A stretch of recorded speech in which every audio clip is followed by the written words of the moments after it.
There is a certain kind of silence that feels heavier than sound, a stillness that echoes with what is no longer there. It is the ghost of laughter in a room now empty. It is the quiet ache of seeing joy through a window, feeling worlds away, even in a crowd of faces. It is the subtle fear that grips the heart, even in moments of profound love. The whisper that asks, "Will this last?" This is the language of the human heart. A language of love, loss, and loneliness. We all know it. We have all felt its grammar in our bones, its punctuation in our tears. And in our modern world, these ancient feelings are amplified, thrown into a chaotic echo chamber of digital noise and relentless expectation. We scroll through galleries of curated perfection, comparing our inner worlds to someone else's highlight reel. And we wonder why we feel so alone. We are more connected than any generation in history, yet a profound sense of isolation spreads like a quiet pandemic. We are taught to pursue love as a conquest, to grieve loss as a failure, and to view loneliness as a shameful secret to be hidden at all costs. Life becomes a frantic race to fill every void, to numb every ache, to chase a version of happiness that always seems to be just one more achievement, one more relationship, one more distraction away.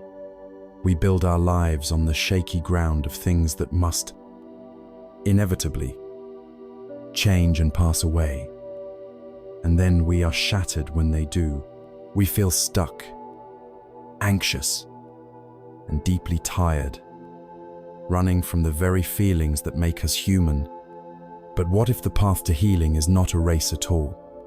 What if it is not about running faster, but about learning to stand still?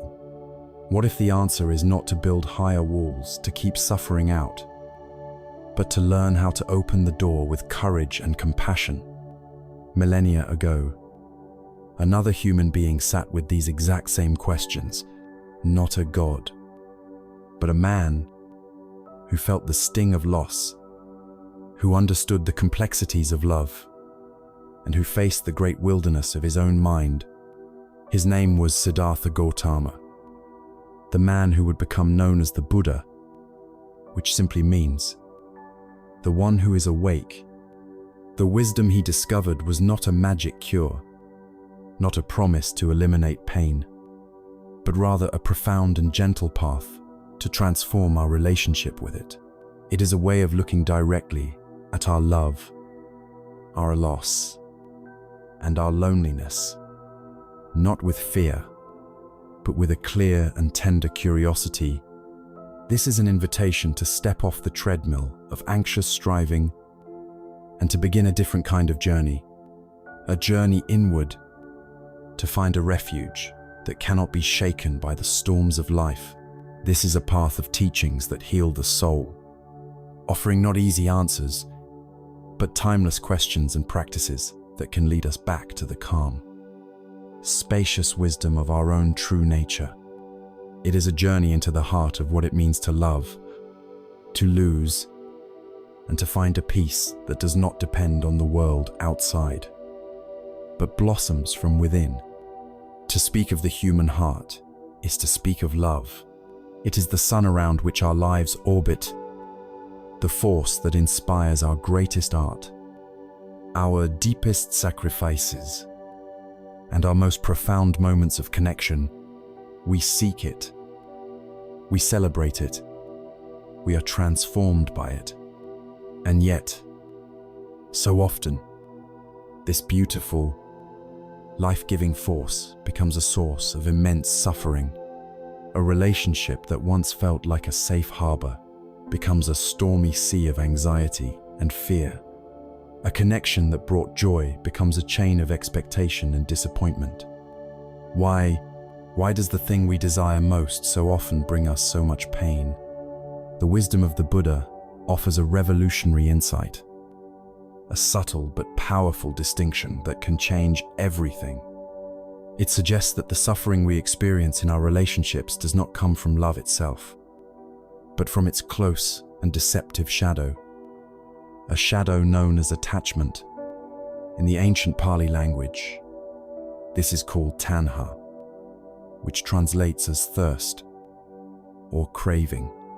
It is the clutching hand, not the open palm.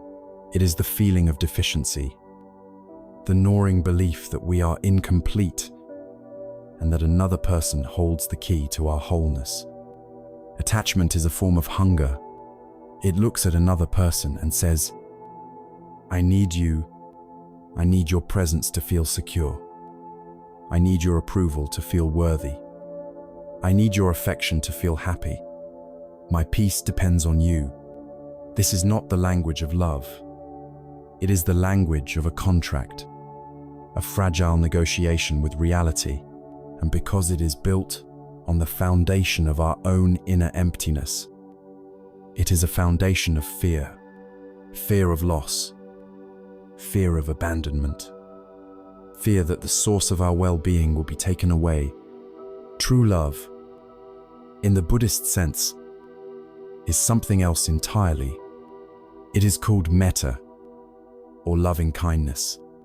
It is not a thirsty craving, but a radiant warmth, like the sun that shines on everything without discrimination. Metta does not come from a place of lack, but from a place of inner fullness and generosity. It does not say, "I need you."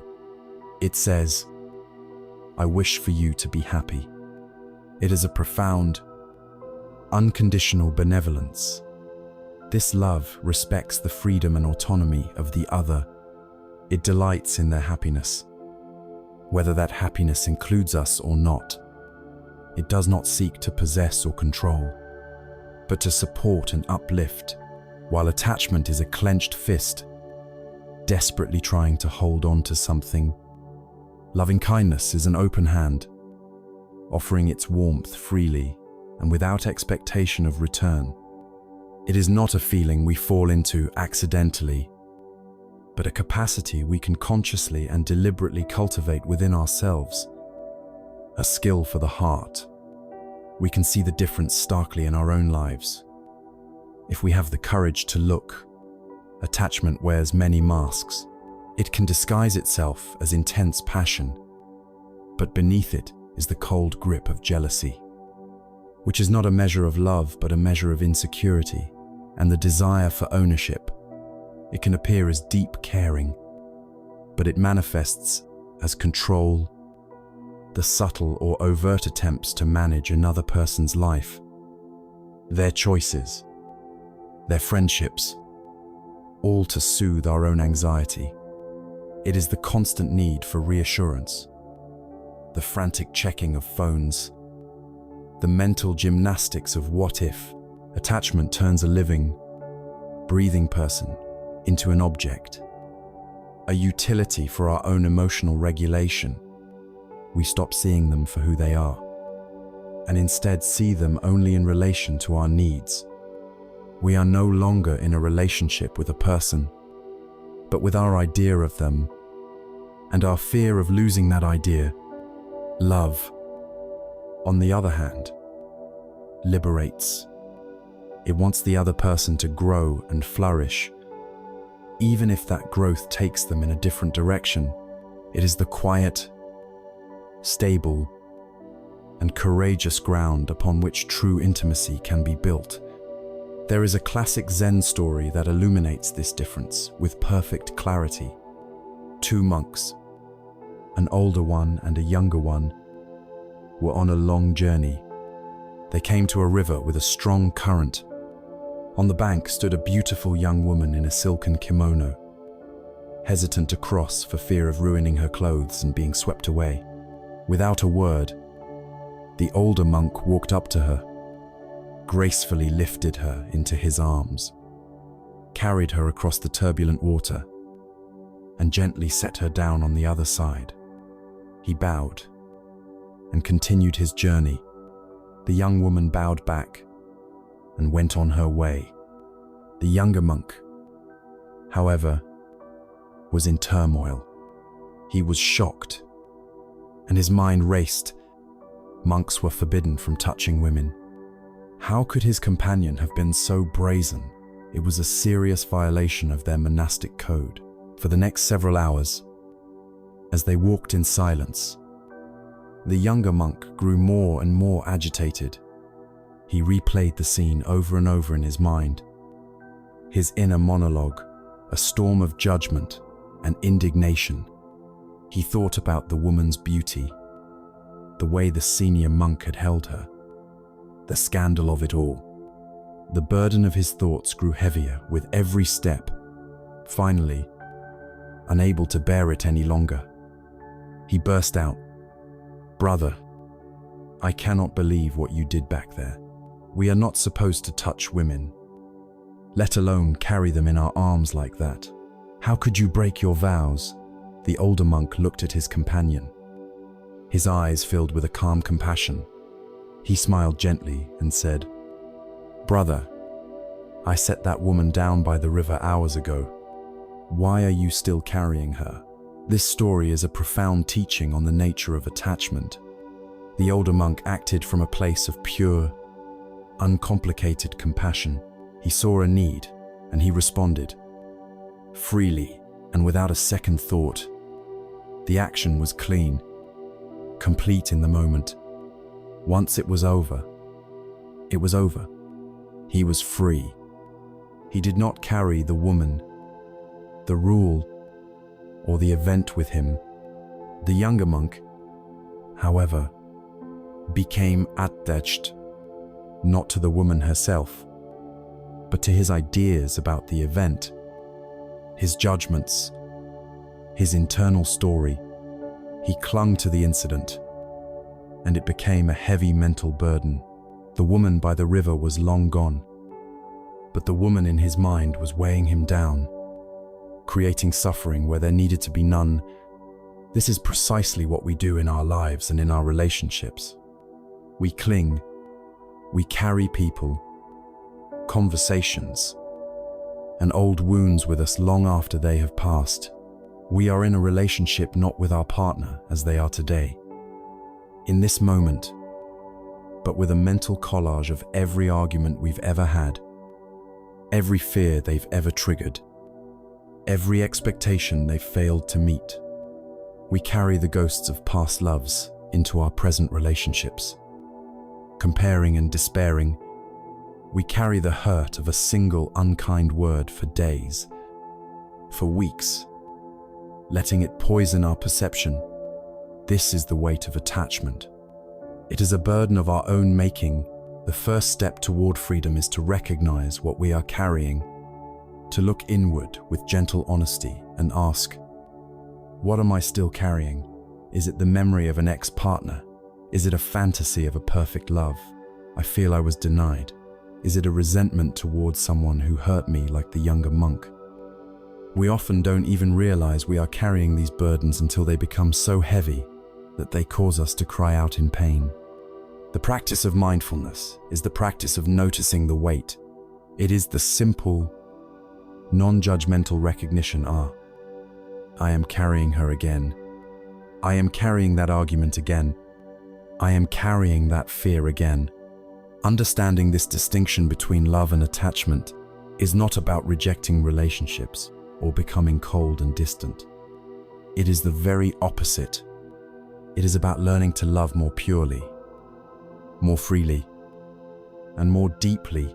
It is an invitation to put down the heavy burdens of the past, the anxieties about the future, and to meet the person in front of us with an open heart. Right here, right now. When we begin to understand that our clinging, our thirst, is the true source of our suffering, we can start to loosen our grip. This naturally leads us to a deeper inquiry. Where do these powerful attachments even come from? Often, they are born from the fantastical and impossible ideals about love that we have absorbed from the world around us. And it is to these illusions that we must turn our attention next. From the moment we are young, we are told a story. It is whispered in fairy tales, sung in ballads, and projected onto giant screens in darkened theaters. It is the story of the one, the soulmate, the other half, the missing piece of our puzzle who will finally make us whole. The narrative is intoxicatingly simple. Life is a search. And at the end of this search, we will find a person who understands us perfectly, who meets our every need, who anticipates our every wish, and with whom we will enter a state of blissful, unending harmony. The credits roll, the story ends, and we are left with a powerful, deeply embedded ideal, a perfect love. This cultural mythology, as beautiful as it seems, is one of the most subtle and pervasive sources of our suffering. We carry this flawless blueprint in our hearts and then try to force the messy, complicated, and beautifully imperfect people in our lives to fit into it. We become architects of our own disappointment. We hear lines in movies like "You complete me," and we swoon, but we fail to see the immense, crushing burden those words contain. The idea that another person is responsible for your completion is not a declaration of love, but a transfer of debt. It suggests that you are arriving at the relationship as a deficit, an empty vessel waiting to be filled. And so, the search becomes a desperate one, not a joyful exploration. We are not looking for someone to share our life with, but someone to fix it. We project a fantasy onto them. And when the inevitable cracks in that fantasy appear, when they reveal themselves to be a normal, flawed human being with their own needs, fears, and histories, we feel betrayed, not by them, but by reality itself. Here, the Buddha's teachings offer a profound and liberating alternative. They do not offer a better fantasy, but a gentle, compassionate dismantling of all fantasy. The foundation of this understanding rests on a core principle, anicca, or impermanence. The universe, from the most distant star to the cells in our own bodies, is in a constant state of flux. Nothing is static. Nothing is fixed. A river is never the same river twice.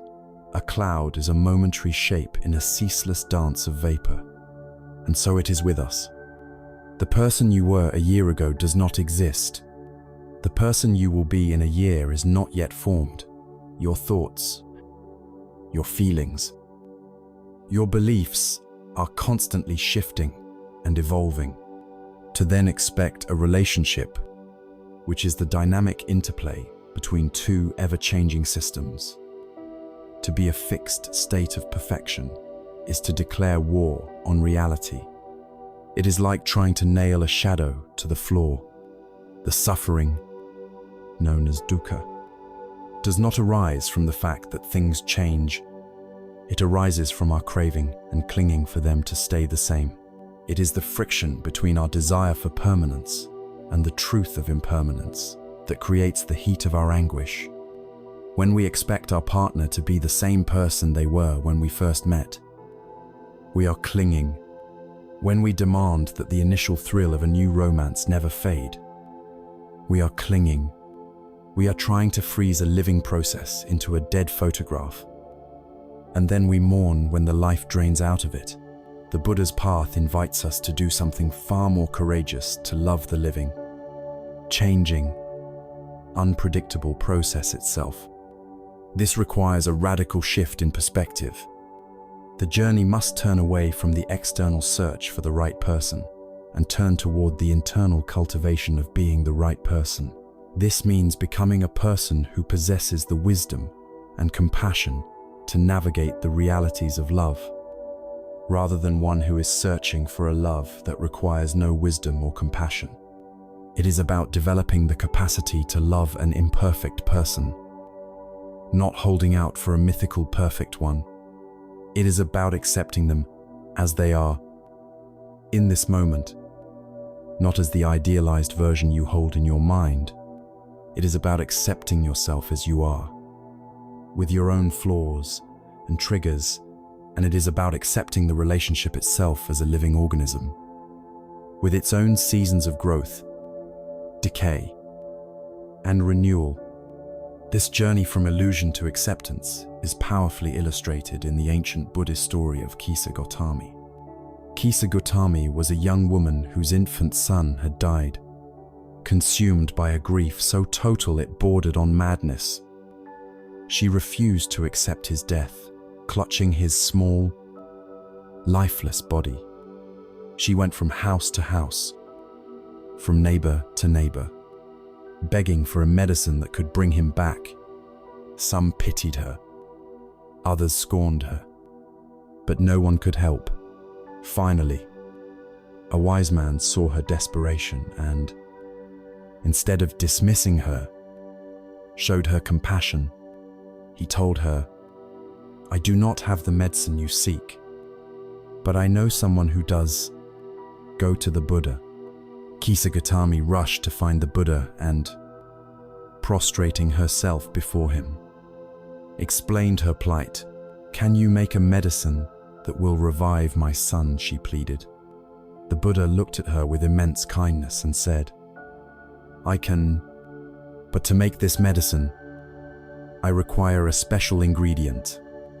You must bring me a single mustard seed from a house where no one has ever died." Filled with a surge of desperate hope, Kisa Gotami began her quest. She went to the first house she saw. "The Buddha has sent me," she explained. "I need a mustard seed to make a medicine to save my son. Can you give me one?" "Of course." The woman of the house replied, but as she was about to hand it over, Kisa Gotami remembered the condition. "Has anyone in this house ever known death?" The woman's face fell. "Oh, my dear," she said softly, "the living are few, but the dead are many. Just last year, I lost my husband, so Kisa Gotami went to the next house, and the next, and the next." The story was the same everywhere. A family would gladly offer her a seed, but when she asked her question, a shadow of grief would cross their faces. "We lost our father. My sister died young.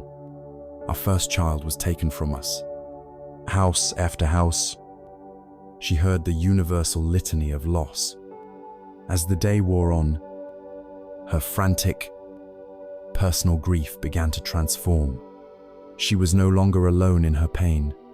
She saw that the sorrow she carried was not just hers, but the shared inheritance of all humanity. The sharp, isolating agony of her loss softened into a deep, compassionate understanding of the nature of life itself. She realized that the Buddha had not sent her on a quest for a magical seed, but on a journey to find the truth. The ingredient she was looking for did not exist. There was no house untouched by loss.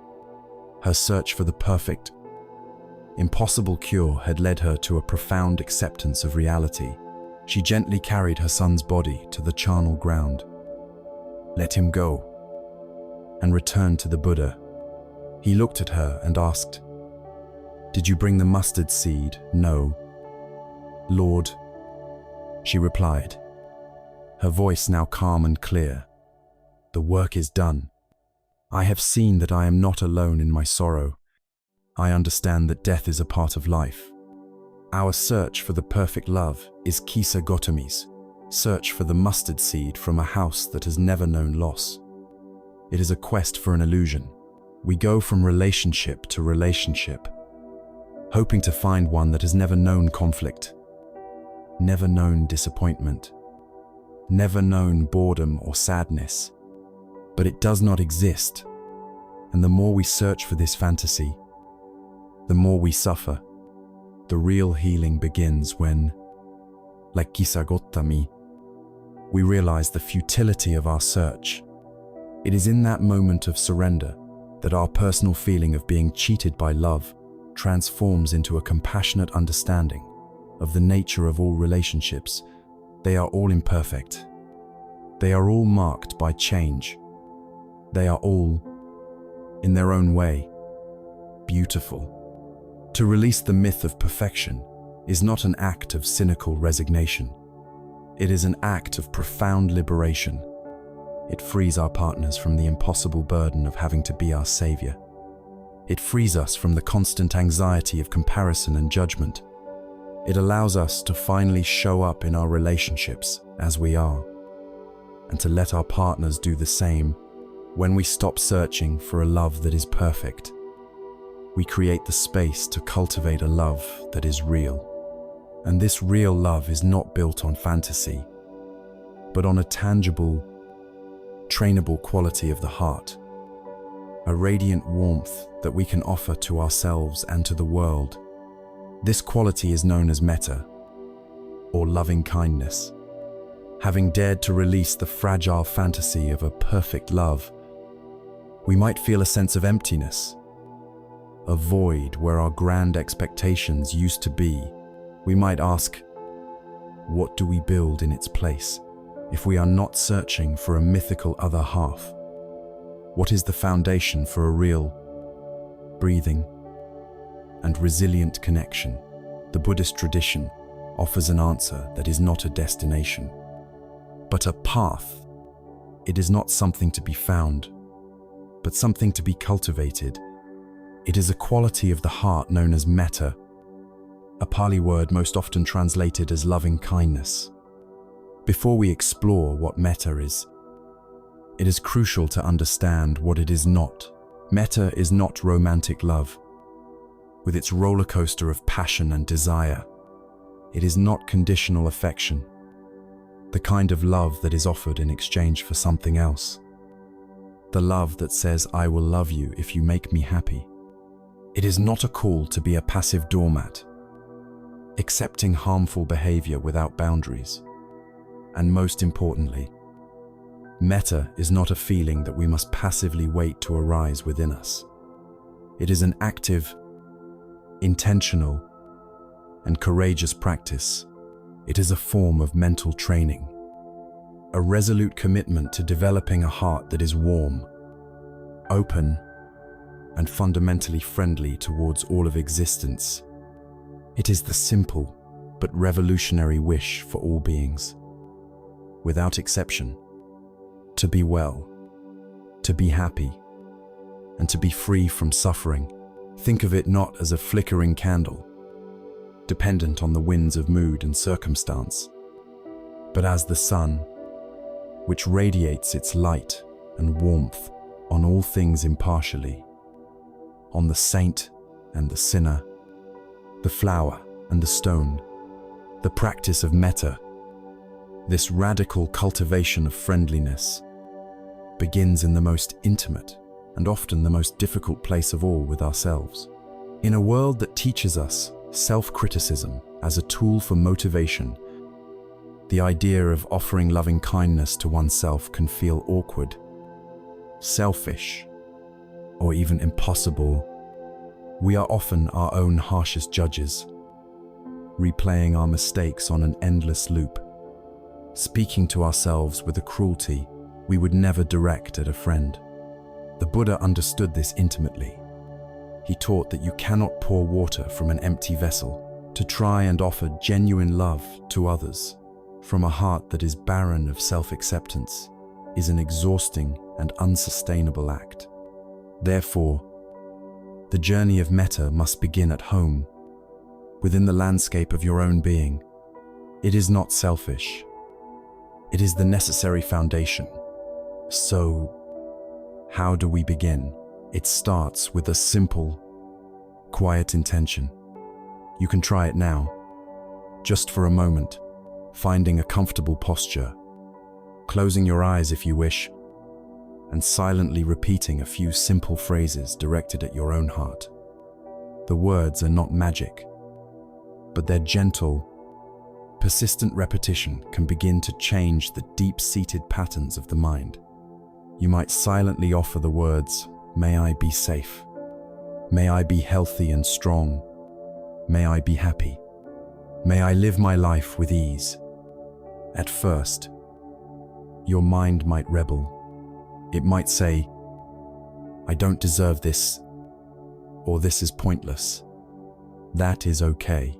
The practice is not to force a feeling, but to gently plant the seeds of an intention.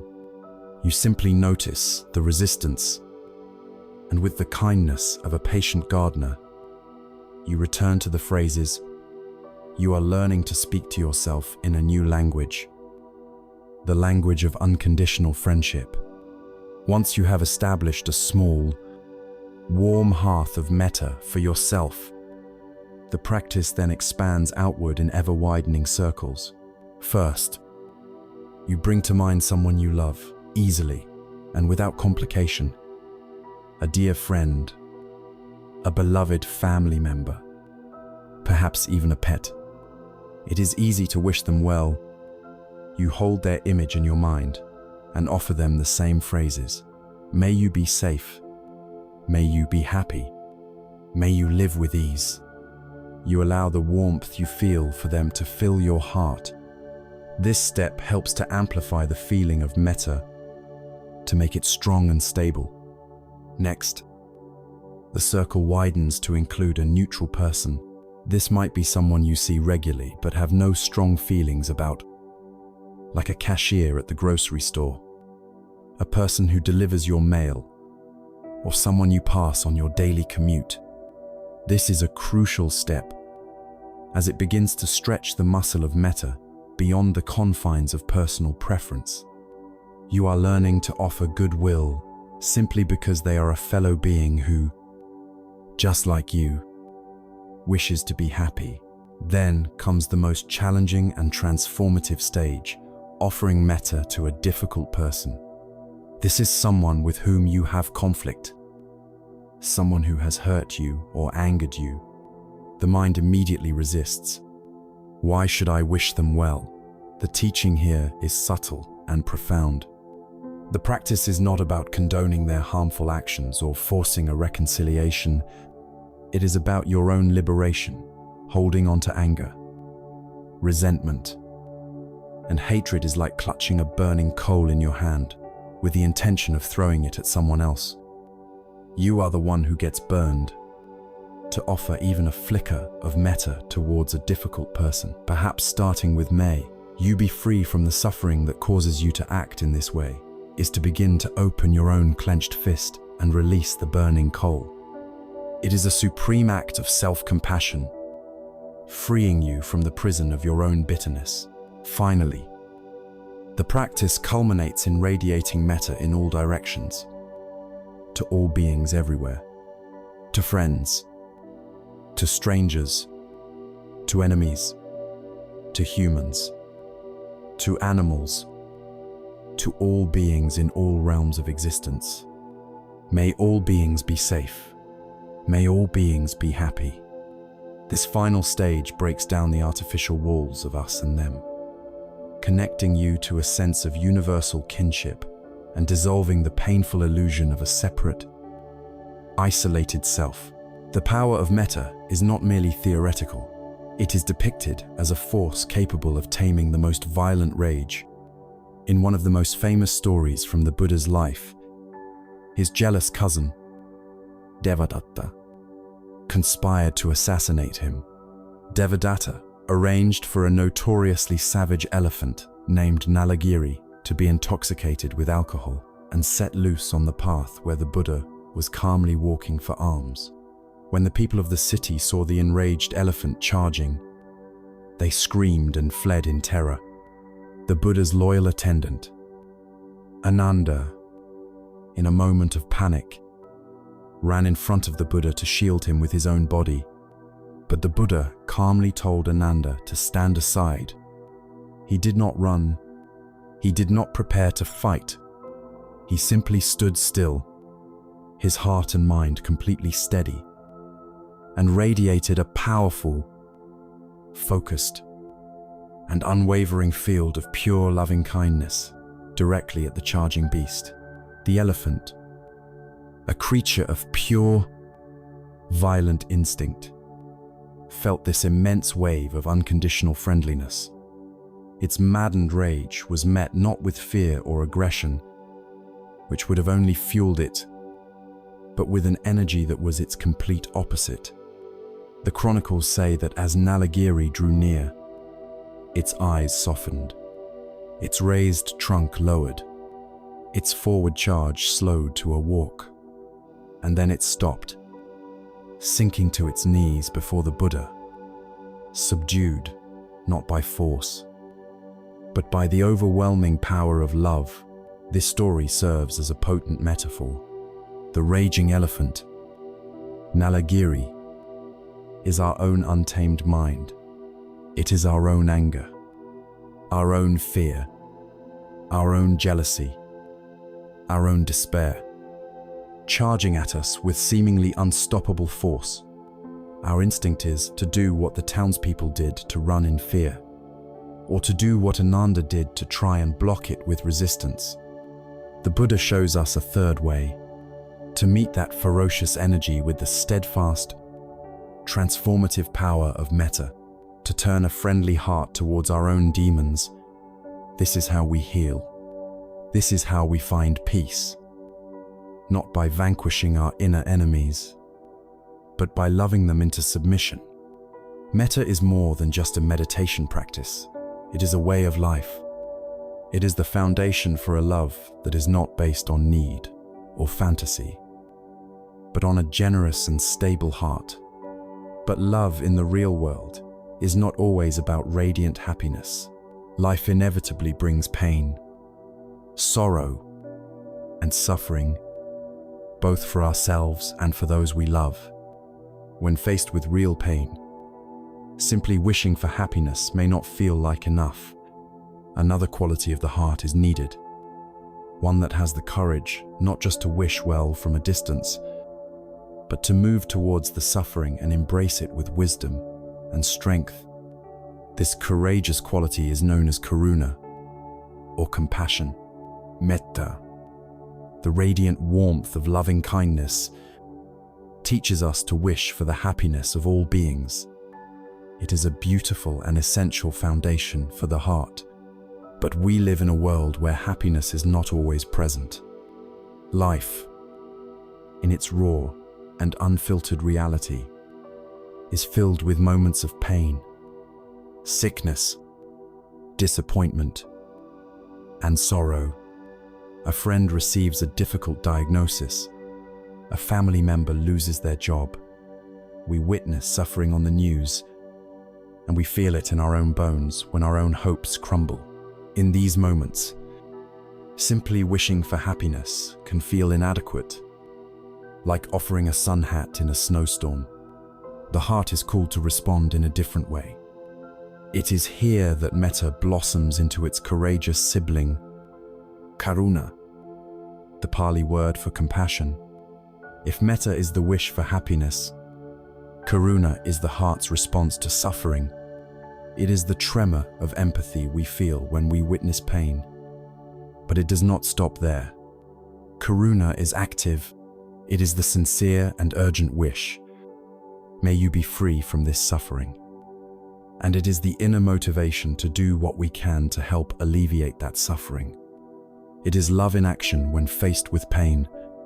But like loving kindness, the modern understanding of compassion is often clouded by sentimentality and misunderstanding. We must first distinguish it from its poor cousin's pity and what has been called idiot compassion. Pity is not compassion. Pity looks down from above.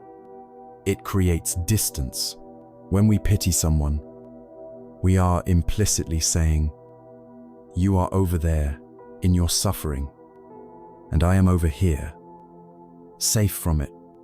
How terrible for you." Pity reinforces the separation between us, positioning us as a spectator to another's tragedy. It is rooted in a subtle form of fear and self-preservation. Compassion, on the other hand, closes the distance. It steps down from the pedestal and meets the other person at eye level.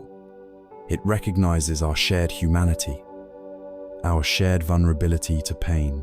Its language is not "poor you," but we are in this together.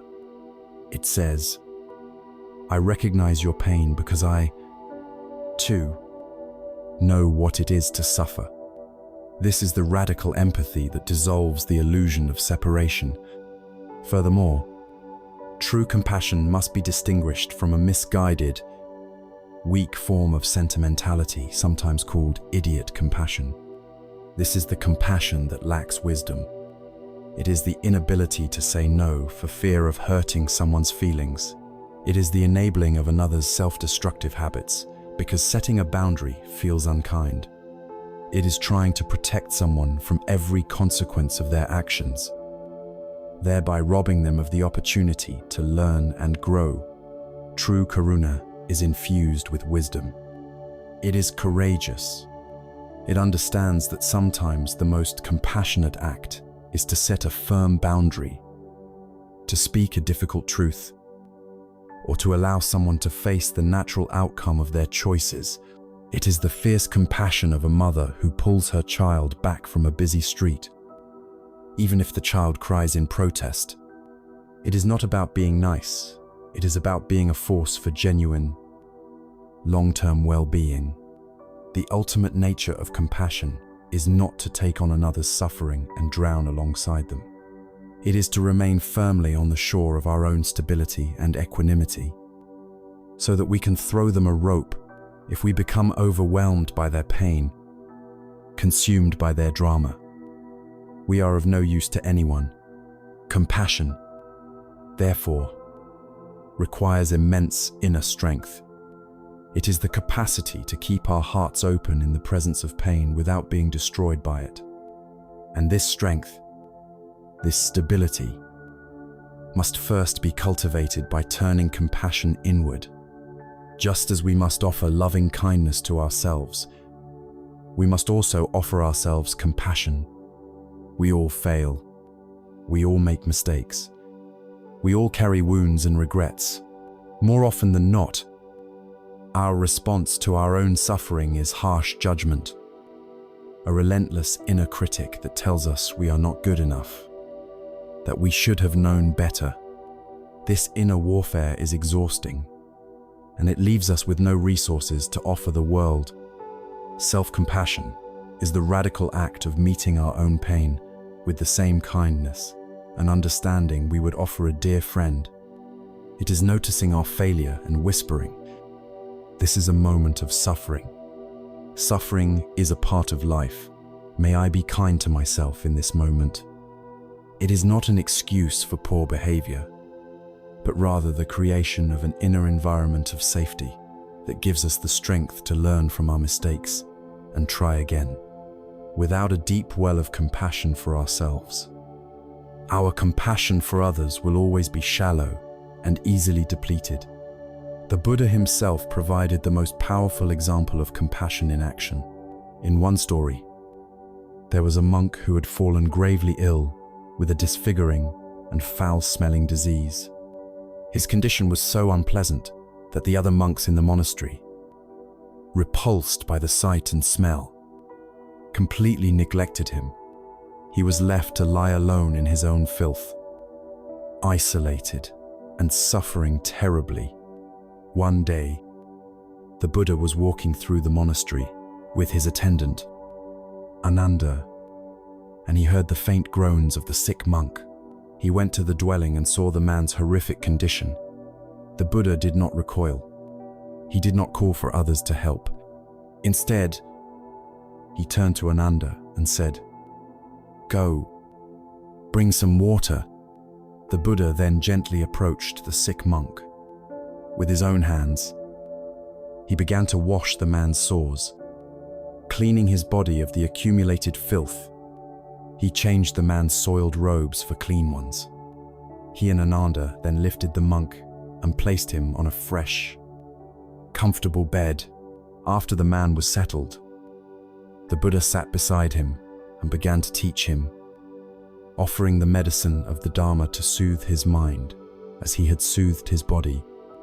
Later, he gathered all the monks of the monastery and spoke to them.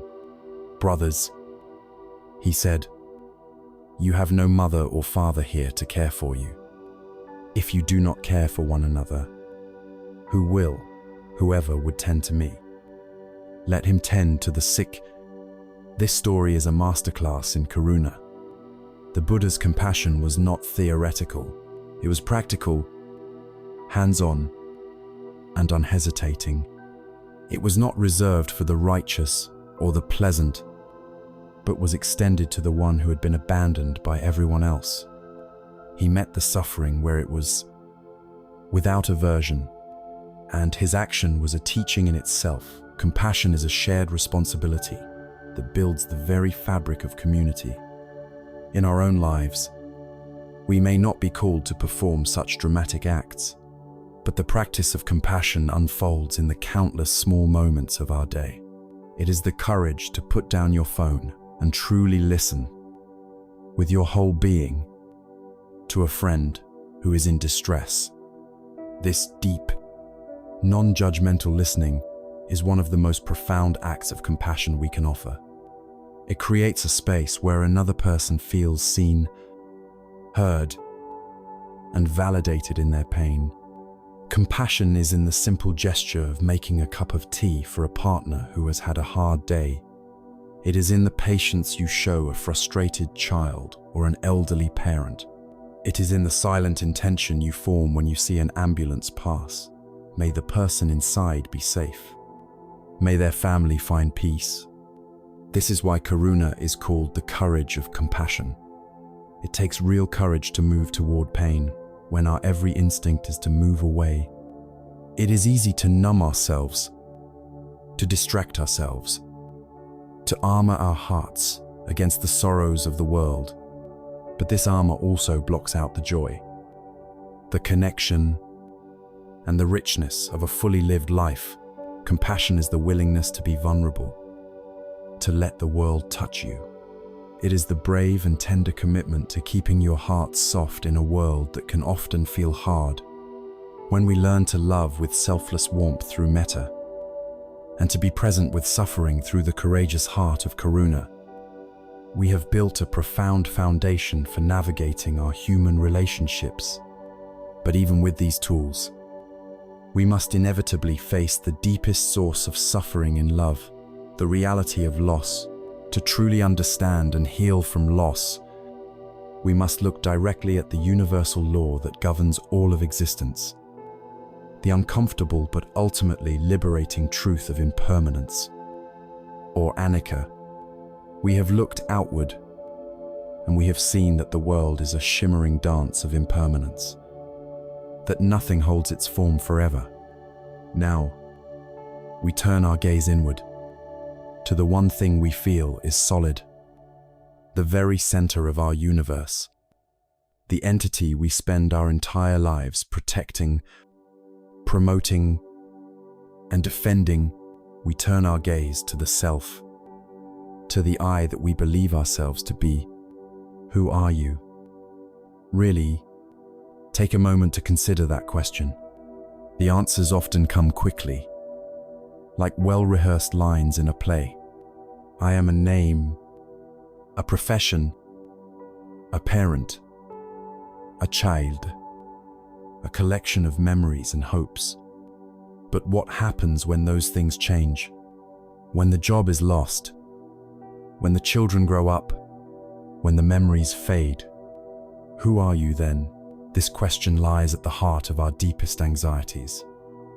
Because the self we construct is a fragile thing, a house of cards built on shifting sands. We fear criticism because it threatens the integrity of this self. We dread failure because it feels like a permanent stain on our identity. We constantly seek validation from others, hoping they will see our constructed self and declare it to be good, to be worthy, to be real. This constant defense is exhausting. It is the source of so much of our inner turmoil, the silent hum of stress that follows us through our days. The wisdom of the Buddha offers a radical and profoundly liberating perspective on this. It is the teaching of anatta, often translated as no self or not self. And before you recoil from the idea, thinking it sounds like a cold, empty annihilation, please understand that it is the very opposite. It is not a declaration that you do not exist, but an invitation to understand how you exist in a way that frees you from the prison of the ego. It is the realization that you are not a static object, a fixed noun frozen in time, but rather a dynamic process, a flowing verb in constant motion. You are not a statue. You are a river. This insight is perhaps one of the most difficult to grasp, yet it holds the key to a freedom you may have never imagined possible. To illuminate this, let us travel back in time to ancient India, to a meeting between a powerful Greco-Bactrian king named Milinda and a humble but wise Buddhist sage named Nagasena. King Milinda, a man of sharp intellect and Greek logic, was accustomed to clear definitions and concrete realities. He approached Nagasena, who was sitting peacefully, and after the initial greetings, he posed a challenge. He asked Nagasena for his name.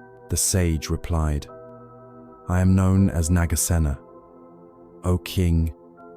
However, this is only a designation, a conventional term. There is no permanent person or soul to be found here." The king was astounded, perhaps even a little offended by this seemingly evasive answer. If there is no person, who is it that he is talking to? Who wears the robes? Who eats the food? Who studies the teachings? Seeing his opportunity, the king pointed to his magnificent royal chariot, gleaming in the sun. He asked, "Reverend Sir, is this chariot the pole on which the banner flies?" Nagasena calmly replied, "No, O king." The king continued, "Is it the axle? Then no. O king, are the wheels the chariot? No. O king, is it the frame, the reins, or the goad?" To each question, Nagasena gave the same patient answer, "No. O king." The king pressed on, "Then is the chariot all of these parts put together?" Nagasena considered this for a moment and said, "No. O king," now truly perplexed. The king asked, "Then is the chariot something entirely separate from all of its parts?" And again, the answer came, "No, O king." The king, triumphant, declared, "Then, sir, you are speaking a falsehood. There is no chariot." Nagasena remained perfectly serene. He then turned the king's own logic back upon him. He asked, "O great king, how did you arrive here today? Did you walk? Or did you come in a vehicle?" The king, slightly flustered, replied that he had come in his chariot. Nagasena smiled gently and said, "You say you came in a chariot, but you have just agreed that the pole is not the chariot. The axle is not the chariot. The wheels are not the chariot. And so on.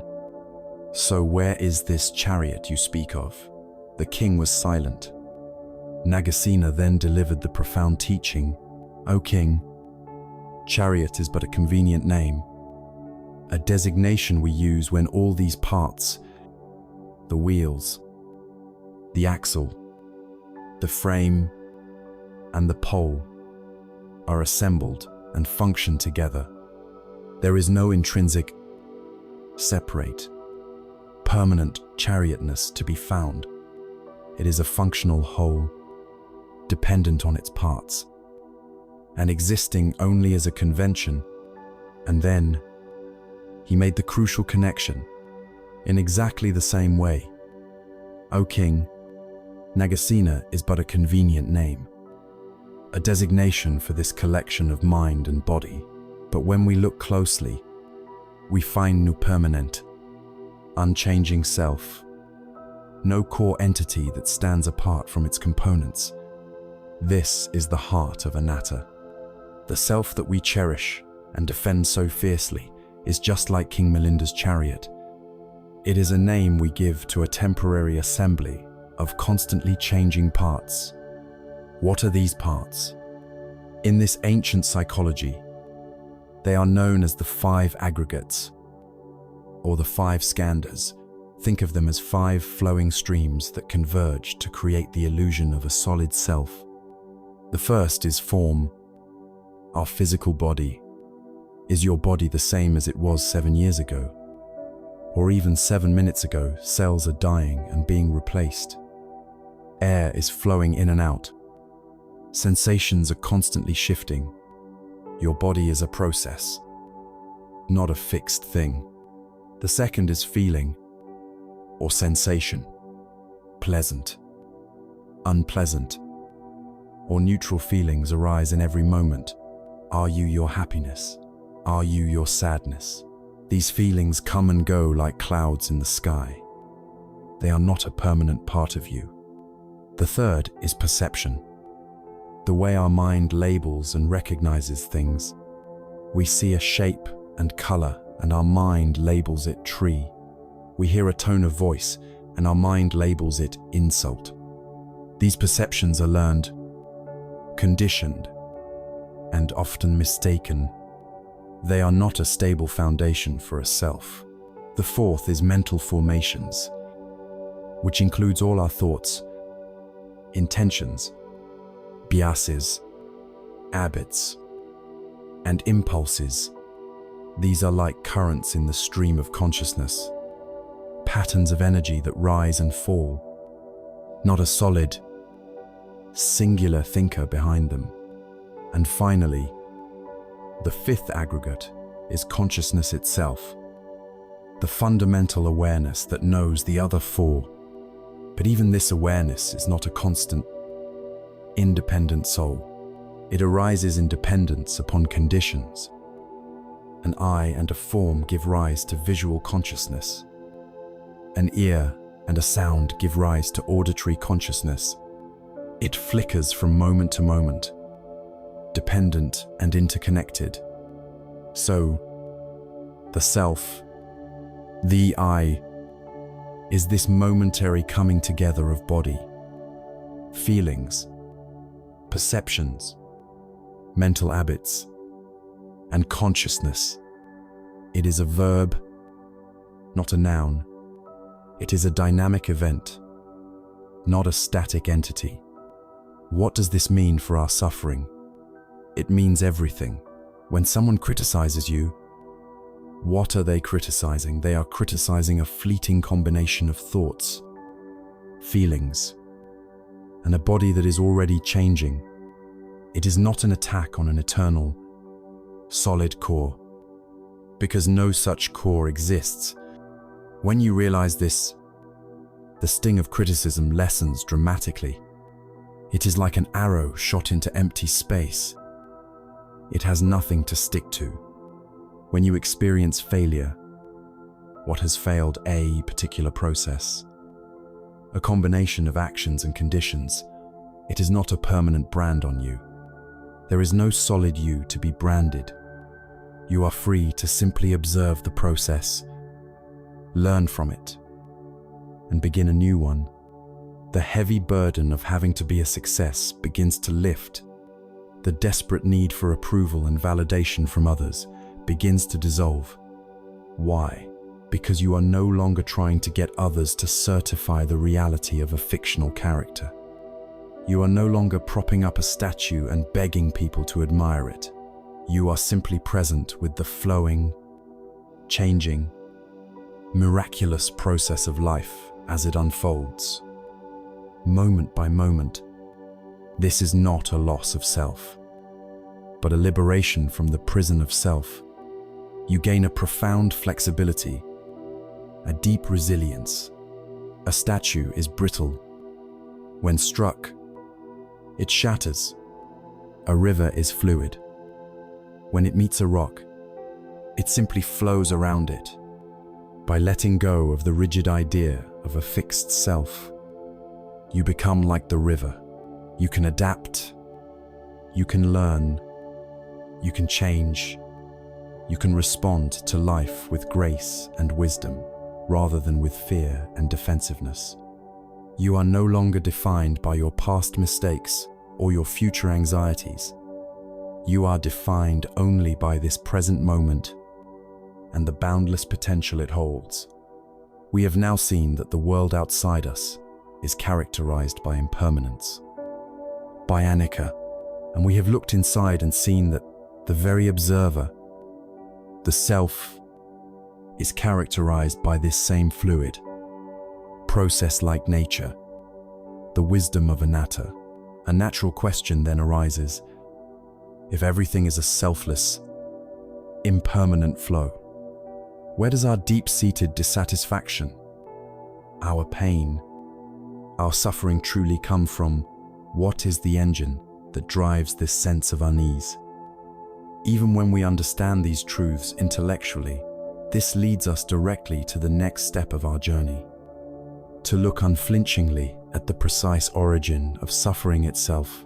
We have journeyed inward, peering into the very nature of our own being, and we have discovered a startling truth: that the solid, unchanging self we thought was, there is more like a river, a flowing process of thoughts, feelings, and sensations. The world outside is impermanent, and the self within is impermanent. And yet, the feeling of dissatisfaction, the ache of suffering, remains. If there is no permanent me to be harmed, then why does it still hurt? Why do we feel this background hum of anxiety, this persistent sense that something is missing, that we are not quite whole? This is the great puzzle of the human condition, and it is here that the Buddha's wisdom shines with the clarity of a master physician. Having acknowledged the symptom, the universal experience of dukkha, he then points directly to its cause. He offers a diagnosis. This suffering is not random. It is not a punishment from the heavens, nor is it a fundamental flaw in your being. It has a specific, identifiable origin, and in understanding this origin, we find the very key to its release. This diagnosis is the second noble truth, the truth of samudaya. The origin of suffering and the root cause is given a specific name, a Pali word that is rich with meaning. The word is tanha. It is often translated as craving or desire, but perhaps the most potent and visceral translation is simply thirst. Not the ordinary thirst for water that can be easily quenched, but a deep, existential thirst of the heart and mind. It is the relentless, internal engine that is always running, whispering that you need something more, something different from what you have right now, in order to be happy and complete. It is the voice that says, if only I could get that promotion, if only I could find the perfect partner, if only my body looked different, if only this feeling of anxiety would go away, then I would find peace. This thirst, this tanha, is the architect of our inner prisons, and it manifests in three distinct, yet interconnected ways. The first, and most obvious, is kamatanya, the thirst for sense pleasures. This is the craving for experiences that feel good to our five senses, the longing for the taste of a delicious meal, the desire to hear beautiful music, the yearning for a pleasant touch, the addiction to the visual pleasure of scrolling through images on a screen, the craving for the sweet sound of praise. The problem, of course, is not the pleasure itself. A beautiful sunset or a wonderful meal are simple gifts of life.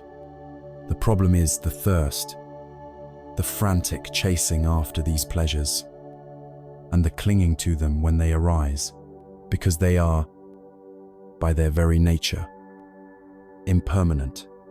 The taste fades, the music ends, the praise is forgotten, and we are left with the ghost of that pleasure and a renewed, often stronger, craving for more. We become trapped on a hedonic treadmill, running faster and faster, seeking the next hit of pleasure, only to find ourselves back where we started, still thirsty. The second form of this thirst is deeper, more subtle, and far more powerful. It is bhavatanha, the thirst to become, the thirst for existence. This is the deep-seated craving for an identity, the desire to be a solid, lasting, but important someone. It is the craving to be wealthy, to be famous, to be seen as intelligent, to be loved, to be righteous, or even to be a great spiritual practitioner. It is the fierce clinging to our opinions, our beliefs, our ideologies, and the personal story we have crafted about who we are. We desperately want this constructed self, this fragile chariot of parts, to be real, to be permanent, and to be validated in a world that is, as we have seen, fundamentally impermanent. This creates a state of constant, underlying tension. The ambition to succeed becomes a gnawing anxiety about failure. The healthy desire for connection becomes a desperate fear of being alone. We are trying to hold onto a fixed position while standing in the middle of a flowing river, and the struggle itself is exhausting. The third form of this thirst is the mirror image of the second. It is vibhava tanha, the thirst for non-existence, the craving to get rid of something. This is the thirst of aversion. It is that powerful, visceral push against reality. We crave the absence of physical pain. We desperately want to annihilate a difficult emotion like grief, or fear, or loneliness. We wish a difficult person or a challenging situation would simply vanish from our lives. We tell ourselves, if only this pain would stop, if only I didn't feel so anxious, then I could be at peace. But this very act of pushing away, of resisting what is a violent struggle against the flow of life. It is like trying to hold a beach ball underwater. It takes immense energy, and the moment you relax your effort, the ball shoots back up to the surface, often with even greater force. This resistance, this craving for reality to be other than it is itself a profound and exhausting form of suffering. So how does this thirst work? Imagine being lost at sea on a life raft, parched and desperate under a burning sun. In your desperation, you cup your hands and drink the salt water. For a fleeting moment, the coolness in your throat might feel like relief, but the salt immediately begins to dehydrate your body on a cellular level, making your fundamental thirst for fresh water 100 times more intense. This is a perfect metaphor for tanha, chasing a sense pleasure, clinging to an identity, or resisting an unpleasant feeling might provide a momentary distraction, a fleeting sense of relief, but it only deepens the underlying existential thirst that drove the action in the first place.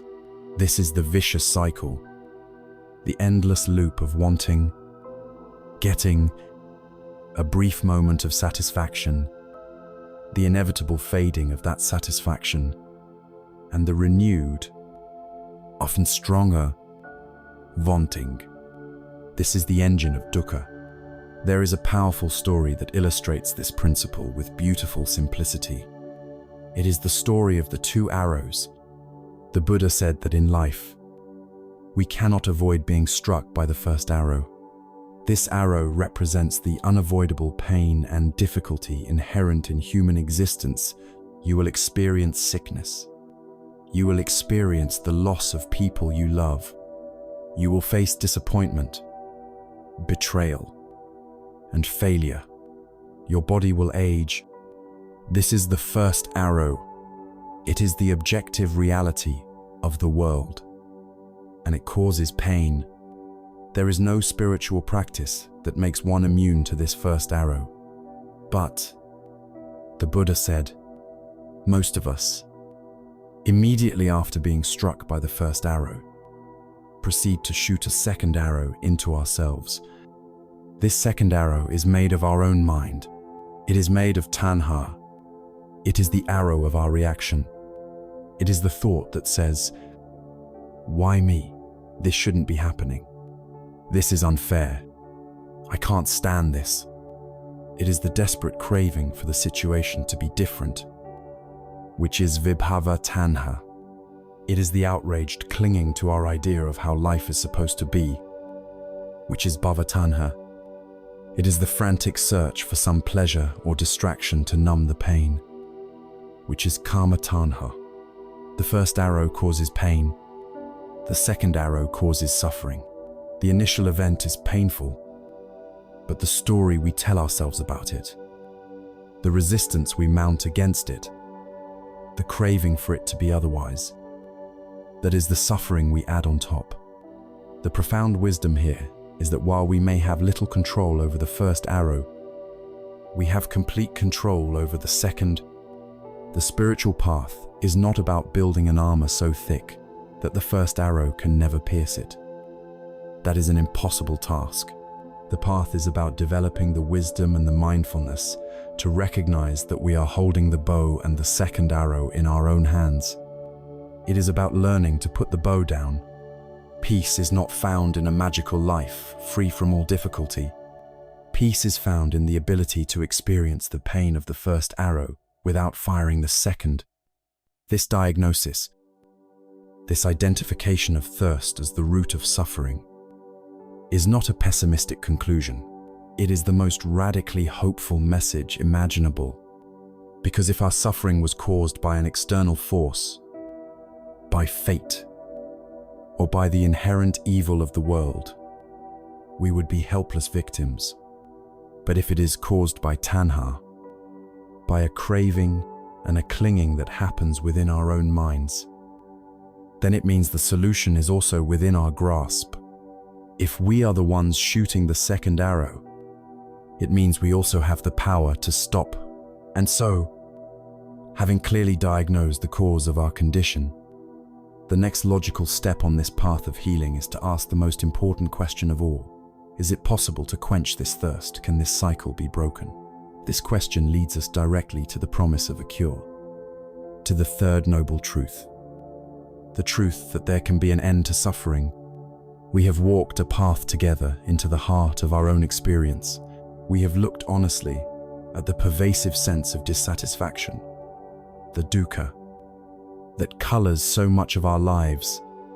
We have faced the diagnosis, identifying its root cause as tanha, the relentless, insatiable thirst for things to be other than they are. And standing here, with this diagnosis in hand, it would be easy to feel a sense of despair, to see ourselves as helpless puppets of this deep, inner craving, forever chasing shadows and resisting reality. But the journey of awakening does not end with a diagnosis of the illness. The brilliance of this path, the profound compassion of the Buddha's teaching, is that after identifying the cause of our suffering, he then makes the most revolutionary and hopeful declaration imaginable. He offers the prognosis, and the news is good. In fact, it is the best news we could ever hope to hear. This is the third noble truth, the truth of Nirodha. The Pali word Nirodha means cessation, ending, or extinction. It is the simple, direct, and earth-shattering statement that there is an end to suffering, the thirst can be quenched. The cycle can be broken. Freedom is possible. This is the great promise that sits at the very core of this path. It is a message that transforms the entire teaching, from a bleak psychological analysis into a practical roadmap for liberation. It tells us that our current state of unease is not a life sentence. It is a temporary condition, based on specific causes. And because it is caused, it can be uncaused. It can cease.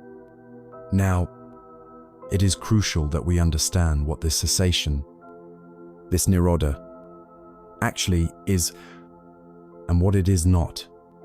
When we hear words like cessation or extinction, our minds, conditioned by fear, can conjure up images of coldness, emptiness, or even annihilation. We might imagine becoming an unfeeling zombie, a passionless ghost, or simply ceasing to exist. But this is a profound misunderstanding. The teaching is not about extinguishing you. It is about extinguishing your suffering. It is not about ending feeling, but ending the clinging that turns feeling into a problem. It is the cessation not of life, but of the thirst, the tanha that makes life feel like a struggle. The love for your family does not vanish. It becomes purer. Freed from the anxieties of attachment and fear, the joy of a beautiful sunset does not disappear. It becomes more vivid, experienced fully in the moment, without the desperate need to hold on to it. Nirodha is not the end of your humanity, but the discovery of its deepest, most peaceful potential. To truly grasp this, let us use a powerful metaphor.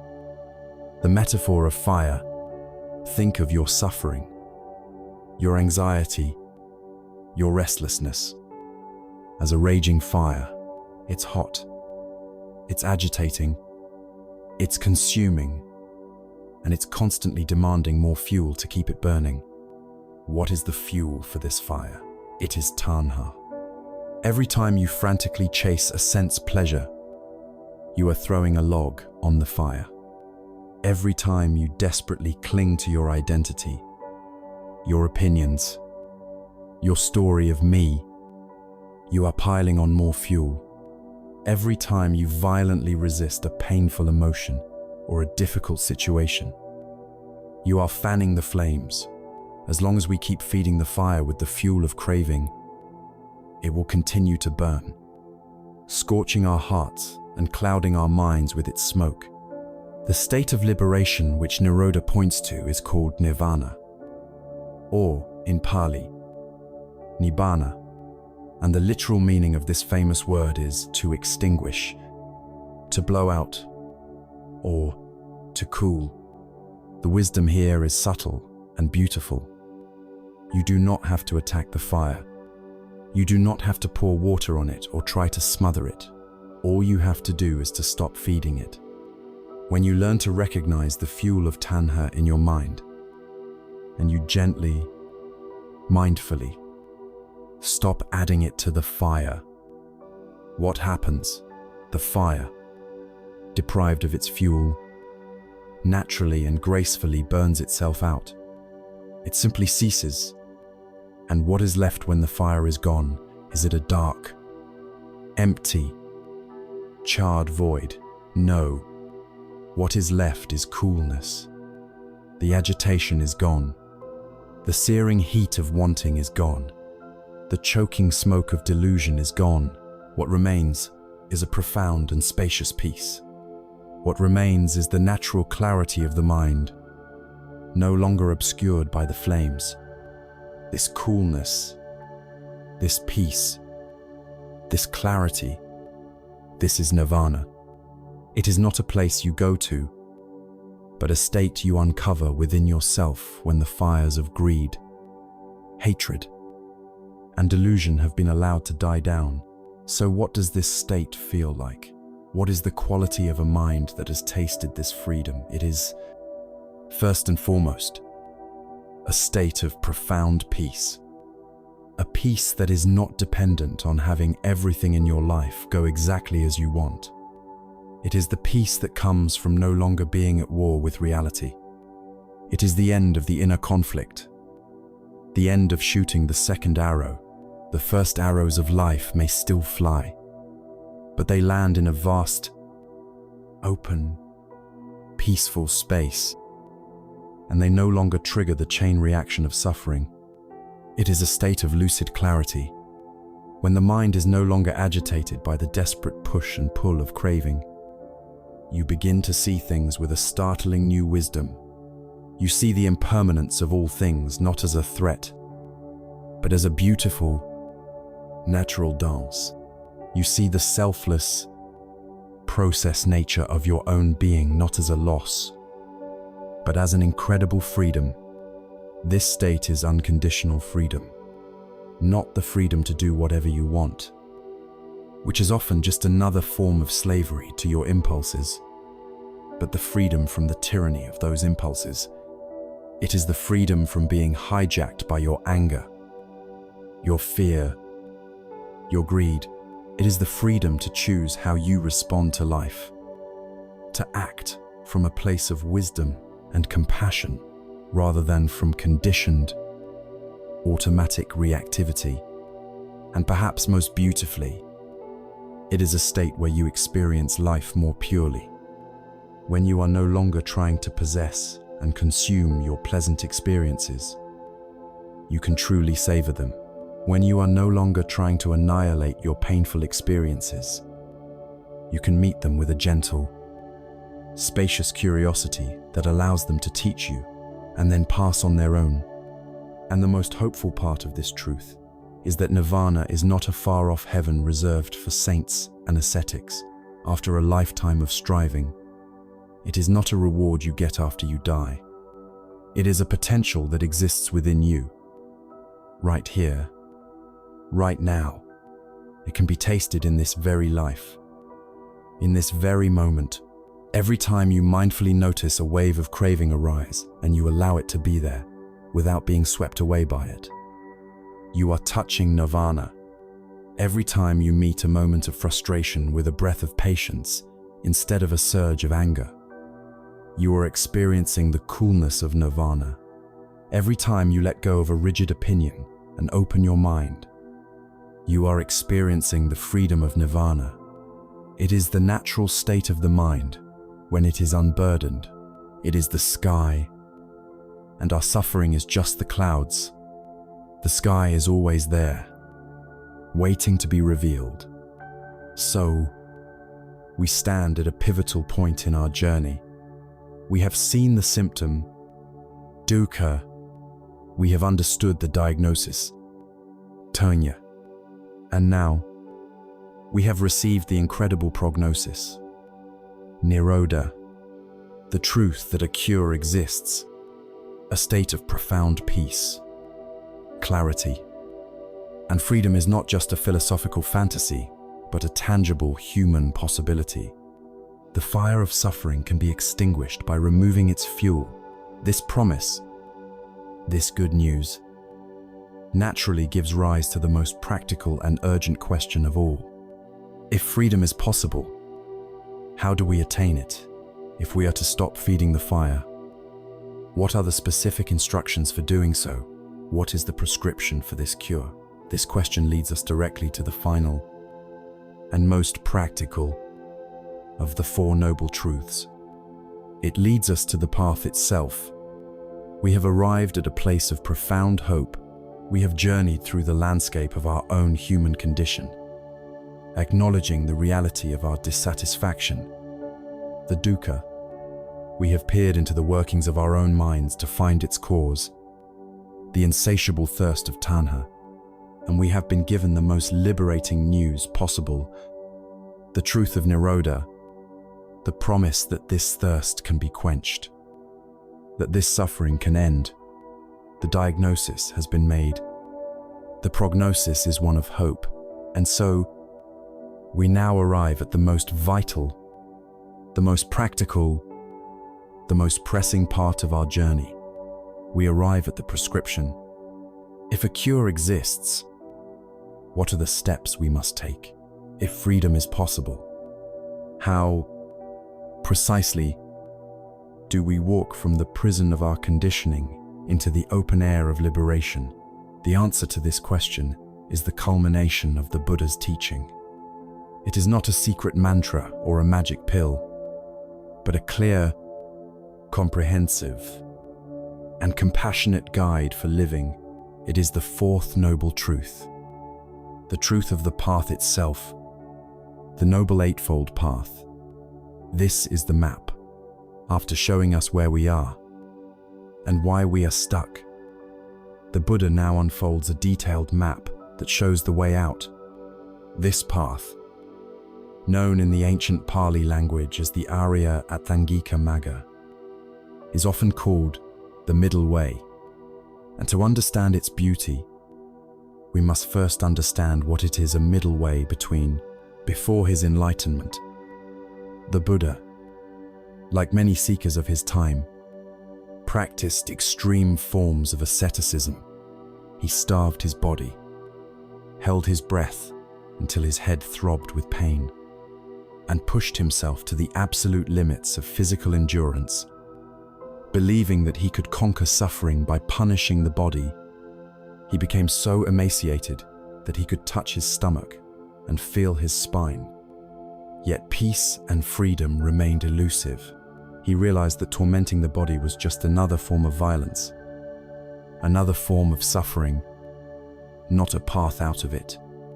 The other extreme, which he had known in his early life as a prince, was a life of sensual indulgence, of constantly chasing pleasure. A path he already knew led only to emptiness and a deeper thirst. The great insight came to him one day when, near death from his ascetic practices, he overheard a musician on a passing boat instructing a student on how to tune a lute. The teacher said, "If the string is too tight, it will snap. If the string is too loose, it will not play. The string must be tuned just right, not too tense and not too slack. Only then can it produce beautiful music." In that moment, the Buddha understood everything. The human being, this intricate instrument of mind and body, was exactly like that lute. A life of harsh self-denial tightens the strings until they snap. A life of careless indulgence leaves the strings so slack they produce no melody at all. The path to awakening, the path to creating the beautiful music of wisdom and compassion, was a middle way, a path of skillful balance. The Noble Eightfold Path is the art of tuning the instrument of our own being. Now, when we hear the word path and see a list of 8 items, our linear minds tend to think of it as a ladder, a series of steps you must complete in order from 1 to 8, but this is not the case. It is much more helpful to think of the path like a cable, woven from 8 individual strands. Each strand runs the entire length of the cable, and each one supports and strengthens all the others. You do not perfect step 1 and then move to step 2. Rather, you cultivate all 8 factors simultaneously. A little progress in one factor makes it easier to practice the others. They work together, in synergy, to create a holistic transformation of your life. To make this elegant system easier to understand, these 8 strands are traditionally grouped into 3 essential trainings, 3 pillars that support a life of awakening. The first is Sila, which translates as ethical conduct. This is the foundation of the entire path. It is about how we behave in the world, how we use our bodies and our speech. It's about cleaning up our act, living in a way that is harmless to ourselves and to others, trying to find inner peace while your outer life is filled with dishonesty, harm, and chaos is like trying to build a stable house on a foundation of quicksand. Sila creates a foundation of integrity and self-respect that is essential for the deeper work of training the mind. This group includes 3 path factors: right speech, right action, and right livelihood. The second training, built upon the foundation of Sila, is Samadhi. This can be translated as mental discipline or concentration. This is the work of taming and training the mind itself. Once our outer conduct is in order, we can turn our attention inward to the wild, untamed energy of our thoughts and emotions, what is often called the monkey mind. This is the heart of meditation practice. It is about developing the mental muscle to stay present, to steady the mind, and to cultivate a calm and focused awareness. This group is also comprised of 3 path factors: right effort, right mindfulness, and right concentration. The third training, which is the ultimate fruit of the path, is prajna, or wisdom. When our ethical conduct is pure and our mind is calm, collected, and stable, a new way of seeing can emerge. This is not intellectual knowledge from reading books, but a direct, intuitive insight into the true nature of reality. It is the wisdom that cuts through the delusion that causes our suffering in the first place. Prajna is the ability to see for ourselves the truths of impermanence, dissatisfaction, and the selfless nature of existence. This wisdom group contains the final 2 path factors: right view and right thought. The beauty of this structure is how deeply the 3 trainings interconnect and support one another. For example, when you practice right speech, which is part of Sila or ethical conduct, you commit to not lying or speaking harshly. This very commitment forces you to become more aware of your inner state, strengthening right mindfulness, which is part of Samadhi. As your mind becomes more stable and mindful through Samadhi, you are far less likely to be hijacked by anger and to speak in a harmful way. And as this virtuous cycle of conduct and mental discipline deepens, you create the conditions for wisdom, for prajna to arise. You begin to see clearly the painful results of anger and the peaceful results of kindness, which is a form of right view. This clear seeing then reinforces your commitment to right speech. Each part of the path nourishes every other part. It is a perfect, self-reinforcing system for human flourishing. So the Noble Eightfold Path is not a rigid set of commandments handed down from on high. It is a compassionate and practical guide for skillfully navigating our lives. It addresses our entire being, our actions in the world, the training of our heart and mind, and the development of a liberating understanding. It is the detailed, step-by-step instruction manual for how to stop feeding the fire of suffering. It is the art of tuning the strings of our being so that we may finally produce the beautiful music we were always meant to create. We now hold the map in our hands. We see its 3 main territories: ethical conduct, mental discipline, and wisdom. And like any great journey, it must begin with a clear sense of direction, with our eyes fixed on the destination.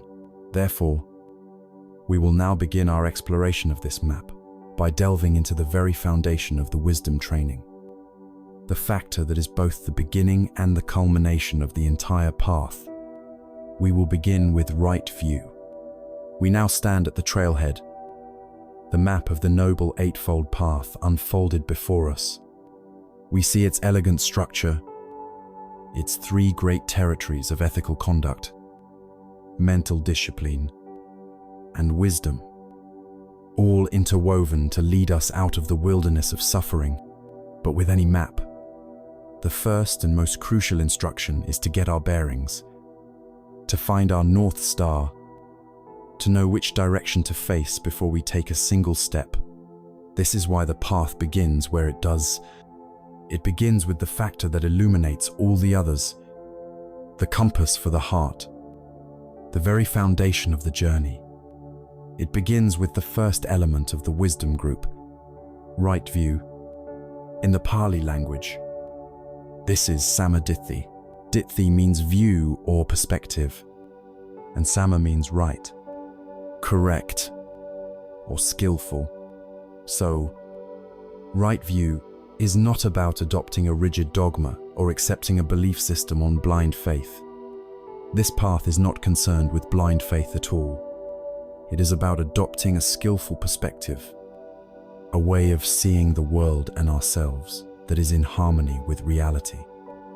A view that skillfully leads us away from the causes of suffering and towards the shores of freedom. It is listed first because it is the rudder that steers the entire ship. All the effort, energy, and dedication we put into our journey will be misguided if our fundamental view is skewed. To understand this, imagine two people who find themselves lost in a vast and bewildering forest. The forest is our ordinary state of confusion, our life lived in the grip of craving and misunderstanding. The first person is filled with determination and a powerful will. They believe that through sheer effort, they can find their way out. They begin to run, putting in tremendous energy, a kind of right effort. They are laser focused on the ground in front of them, paying close attention to every root and stone, a form of right concentration. But because they have no map, no compass, no sense of the overall landscape, their powerful effort and sharp focus are ultimately wasted. They run in circles. They exhaust themselves climbing the wrong hills, and they may even run deeper into the most dangerous and tangled parts of the forest. Their practice, however sincere, lacks wisdom. Now consider the second person. They too are lost and wish to get out. But before they begin to run, they stop. They take out a map and a compass. They take the time to get their bearings, to understand the general direction of the sunrise, the flow of the rivers, and the location of the distant mountains that mark the edge of the forest. This act of orienting themselves, of seeing the situation correctly, is right view. Now, when this person begins to walk, their effort and their concentration are effective. Every step, guided by this correct view, takes them closer to safety. They may still stumble. They may get tired, but they are always moving in the right direction. Right view is what gives purpose, direction, and intelligence to all the other aspects of our practice. This skillful view operates on two distinct, yet connected, levels. The first is what we can call the mundane or conventional level of right view. This is the understanding of the law of karma, more popularly known as karma, in its simplest form.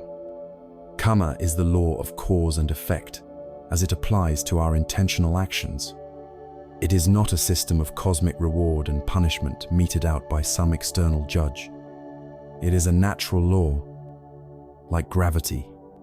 The teaching states that our intentions are paramount, actions born from wholesome intentions, intentions rooted in generosity, kindness, and clarity will naturally lead to wholesome results, to happiness and peace for ourselves and for others.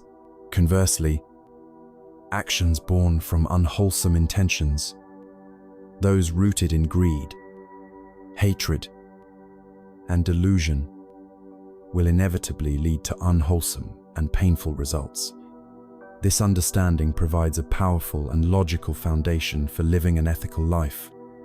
We choose to practice right speech, right action, and right livelihood, not simply because we are told they are good, But because we have the right view to understand that these actions are the very cause of the long-term well-being we seek, this level of right view is the moral compass that helps us navigate our daily lives with skill and integrity.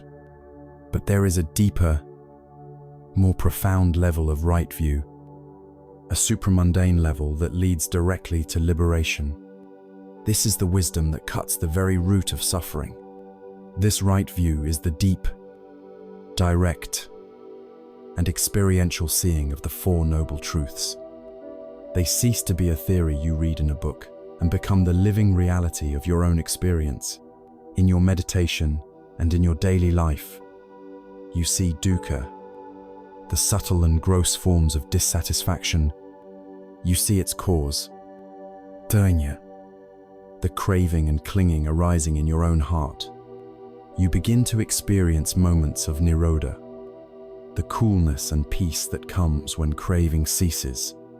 And you see the path, magga, at work, transforming your mind.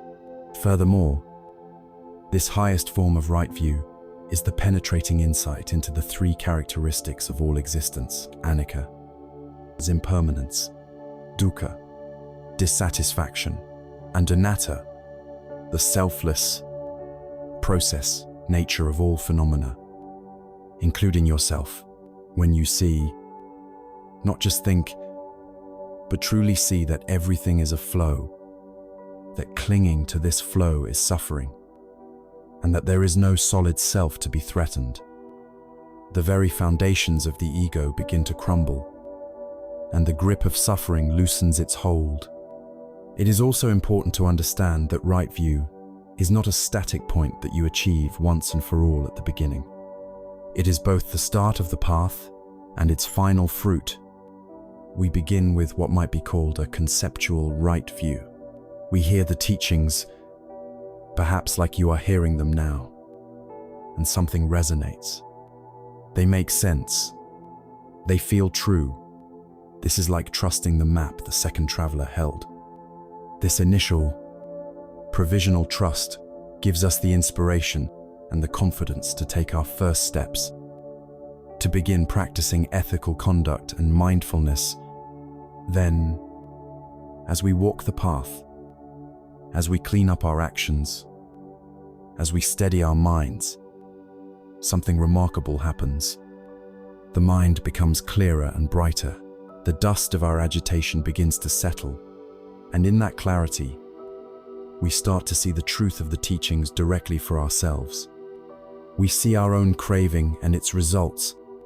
We feel the peace of letting go. Our conceptual understanding begins to transform into experiential wisdom.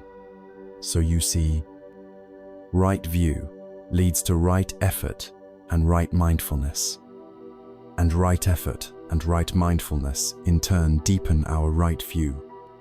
It is a beautiful, upward spiral. The seed of right view that we plant at the beginning is watered by all the other practices on the path, and it eventually grows into the great tree of liberating wisdom, whose fruits are peace and freedom. Without this compass, our spiritual life can easily become a form of aimless wandering. We can spend years meditating with great effort. But if our view is that we are trying to create a perfect, blissful state that will last forever, we are still trapped by craving. If our view is that we are trying to annihilate a bad self, we are trapped by aversion. Right view orients us correctly from the start. It tells us we are not trying to create a new state, but to understand the one we are in. We are not trying to destroy a self, but to see through the illusion of its solidity. It is the light that goes before us, ensuring that our steps, however small, are always leading us out of the forest and into the clearing.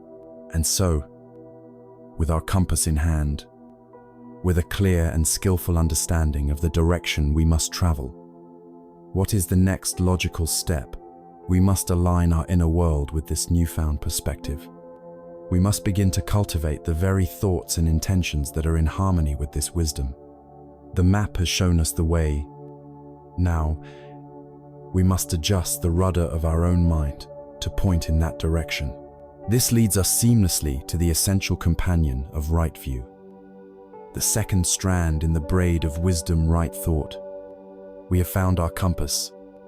With right view, we have oriented ourselves towards the North Star of liberation, understanding the landscape of suffering and the direction of freedom. But a map, no matter how accurate, is useless if we do not intend to follow it. A compass is of no value if we choose to walk in the opposite direction, and so we come to the inseparable companion of right view, the second strand in the beautiful braid of wisdom. Having seen the way, we must now align our inner world with that vision. We must cultivate the very quality of mind that turns seeing into doing, that transforms understanding into a lived reality. This is the practice of right thought, or Samma Sankappa. The word Sankappa has a richer meaning than just thought. It implies intention, purpose, resolve, and aspiration. It is the rudder of the mind, the conscious steering of our mental energy, while right view is the seeing of the path. Right thought is the active intention to walk it. It is the whisper of the heart that says, "Yes, this is the way. Let's go." It takes the abstract wisdom of our compass and translates it into the immediate, personal language of our inner world. This is where the journey becomes truly intimate. For our thoughts are the seeds from which our speech and our actions grow, the entire world we experience, with all its joys and sorrows, is first painted on the canvas of our mind. To cultivate a peaceful life, we must first learn to cultivate a peaceful mind, and that begins with our intentions. The Buddha, in his profound psychological wisdom, did not present right thought as a vague injunction to think positive thoughts.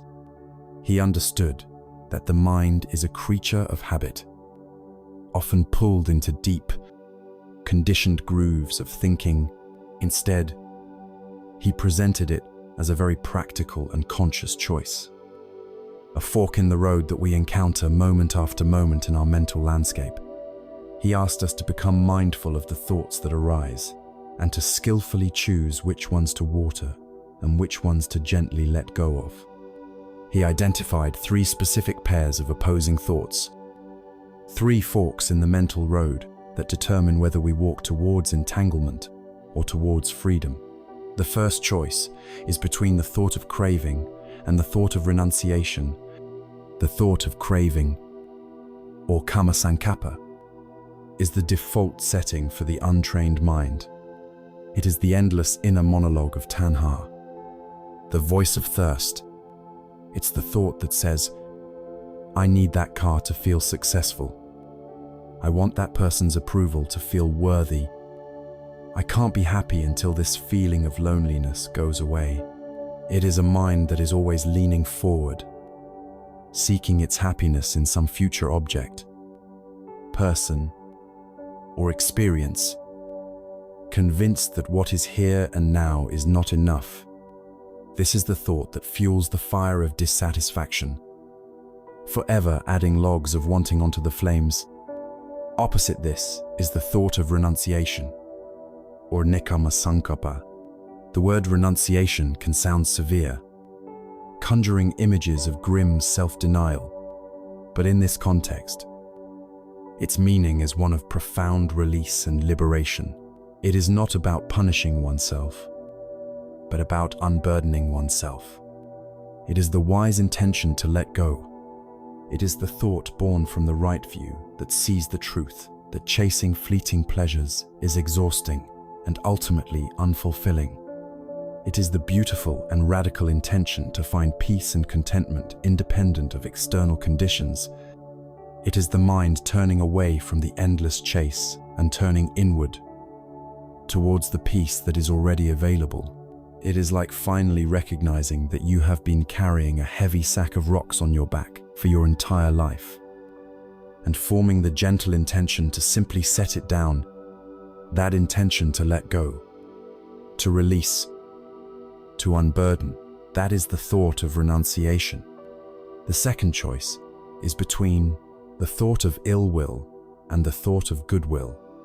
The thought of ill will, vyapada sankappa, is the mind poisoned by aversion. This ranges from the simmering resentment you feel towards a colleague, to the flash of anger at a careless driver, to the deep-seated hatred for a person or a group. It is the thought that judges, condemns, and wishes harm. It is the inner voice that says, "He is wrong. She is infuriating. I can't stand this." These thoughts of ill will are like drinking poison and expecting the other person to be harmed.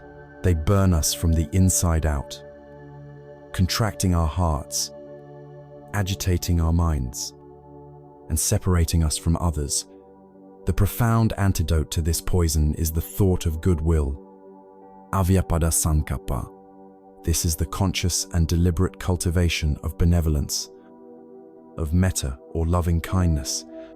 It is the simple, powerful intention that wishes well for all beings, starting with ourselves. It is the gentle thought, "May I be safe. May I be happy. May I be at peace." And from that foundation, it extends outward. May you be safe. May you be happy.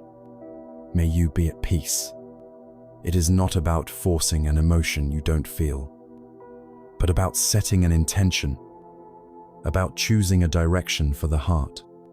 Each time you replace a thought of resentment with a gentle wish for well-being, you are performing an act of deep healing.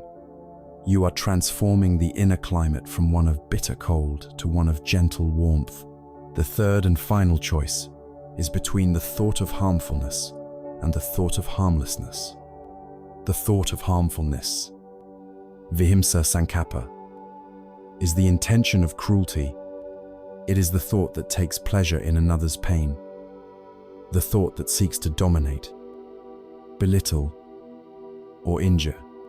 It is born from the deepest delusion of all, the delusion of a separate self, cut off from the rest of life, which feels it must fight and conquer to survive. Its beautiful and powerful opposite is the thought of harmlessness, avihimsa sankappa. This is the thought of compassion, of karuna. It springs from the right view that recognizes our deep interconnection with all living things. It is the understanding that we are not separate, and that to harm another is to somehow harm ourselves. It is the active intention to not cause suffering, either by action or by inaction. It is the heart's response to the pain of the world, a deep wish to protect, to soothe, and to heal. A mind cultivated in harmlessness becomes a sanctuary, a safe place for oneself, and a source of safety for all those it encounters. The practice of right thought, then, is a practice of mindful gardening. We are not trying to violently rip the weeds of craving and ill will from the soil of our minds. This would be an act of violence itself. Instead, we learn to recognize the weeds when they sprout. We look at a thought of anger and say, "Ah, this is a thought of ill will. I know where this leads." And then, with gentleness and patience, we choose to stop watering that weed. And instead, we plant and water the beautiful flowers of renunciation, goodwill, and compassion right beside it. We are not fighting the darkness, but simply, skillfully, turning on the light. Over time, as we continue to cultivate these wholesome intentions, the flowers grow strong and beautiful, and they naturally begin to crowd out the weeds, transforming the entire garden of the mind. This practice forms the perfect bridge from the inner world of wisdom to the outer world of action. Our thoughts are the blueprints for our lives. A mind steeped in thoughts of letting go, of kindness, of compassion, cannot help but produce speech that is truthful and gentle, actions that are kind and helpful, and a way of living that brings benefit to the world. And so, with our direction set by right view and our intentions aligned by right thought, we are now ready to take the next step.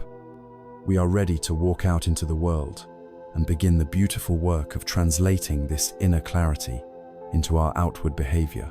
We are ready to explore the foundation of the entire path, the practice of sila, or ethical conduct, beginning with the very first way we manifest our inner world, through the power of our words. Having set our inner compass with right view and aligned our intentions with right thought, we now move from the internal world of wisdom to the tangible, lived reality of our actions. The journey of awakening is not one of a disembodied mind. It is a path that engages our whole being.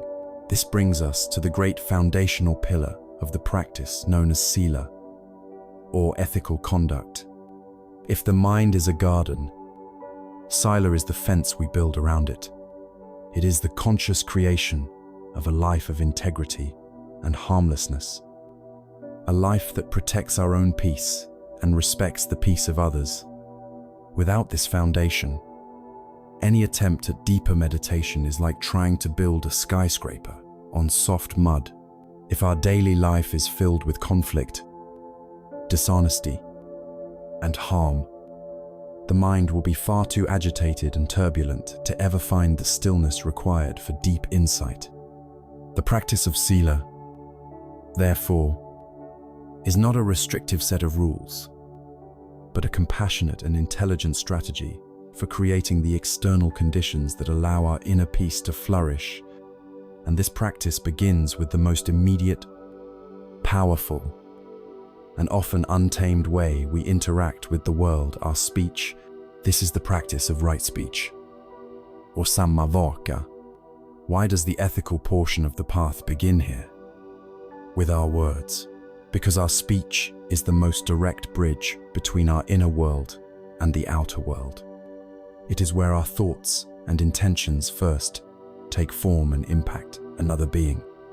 With our words, we can build a person up or tear them down. We can declare peace or ignite a war.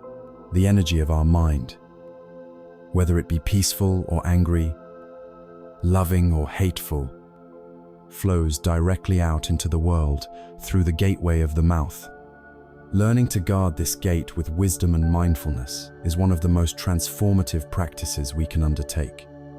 To understand the profound importance of right speech, the Buddha used a startling and powerful metaphor. He said that each of us is born with an axe in our mouth. This isn't a literal axe of steel, but a potential weapon of our own making. He explained that when a person speaks evil, hateful, or divisive words, they are taking up this axe and using it to wound themselves. We may think our harsh words are hurting another, but we are always their first victim. The poison of anger first floods our own system. The mental strain of dishonesty first clouds our own mind. The isolation that comes from gossip first builds a wall around our own heart. Every time we use our speech unskillfully, we are deepening our own negative habits, agitating our own peace, and cutting ourselves off from the world. Right speech is the practice of learning to put down this axe forever. This practice is traditionally broken down into 4 clear aspects. 4 ways we can train ourselves to use this powerful tool of speech for healing instead of for harm.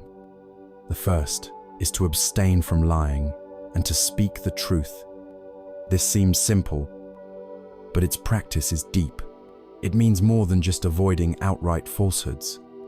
It means letting go of the subtle exaggerations we use to make our stories more impressive, the convenient omissions that paint a misleading picture, the white lies we tell to avoid minor discomfort, and the broken promises that erode trust. The practice of truthfulness creates a mind of brilliant simplicity and clarity.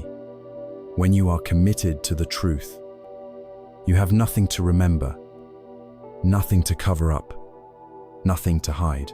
Your inner and outer worlds come into alignment. This builds an unshakable foundation of trust with others. And even more importantly, it builds trust in yourself. You become a person of integrity, and that integrity is a source of profound inner peace. The second aspect is to abstain from divisive speech and to speak words that unite. This is the practice of letting go of slander, gossip, backbiting, and any words that are used to set one person against another. It's the refusal to participate in the common human habit of building connection with one person by tearing down another. Instead, the active practice is to use our speech as a tool for healing and harmony. It is to speak in a way that encourages reconciliation, that highlights people's virtues rather than their faults, that builds bridges of understanding, and that reminds people of their shared humanity. It is to consciously look for the good in others and to give voice to that, fostering an atmosphere of mutual respect and kindness wherever we go. The third aspect is to abstain from harsh speech and to speak with kindness. Harsh speech includes everything from shouting and verbal abuse to cutting sarcasm, cruel and condescending remarks.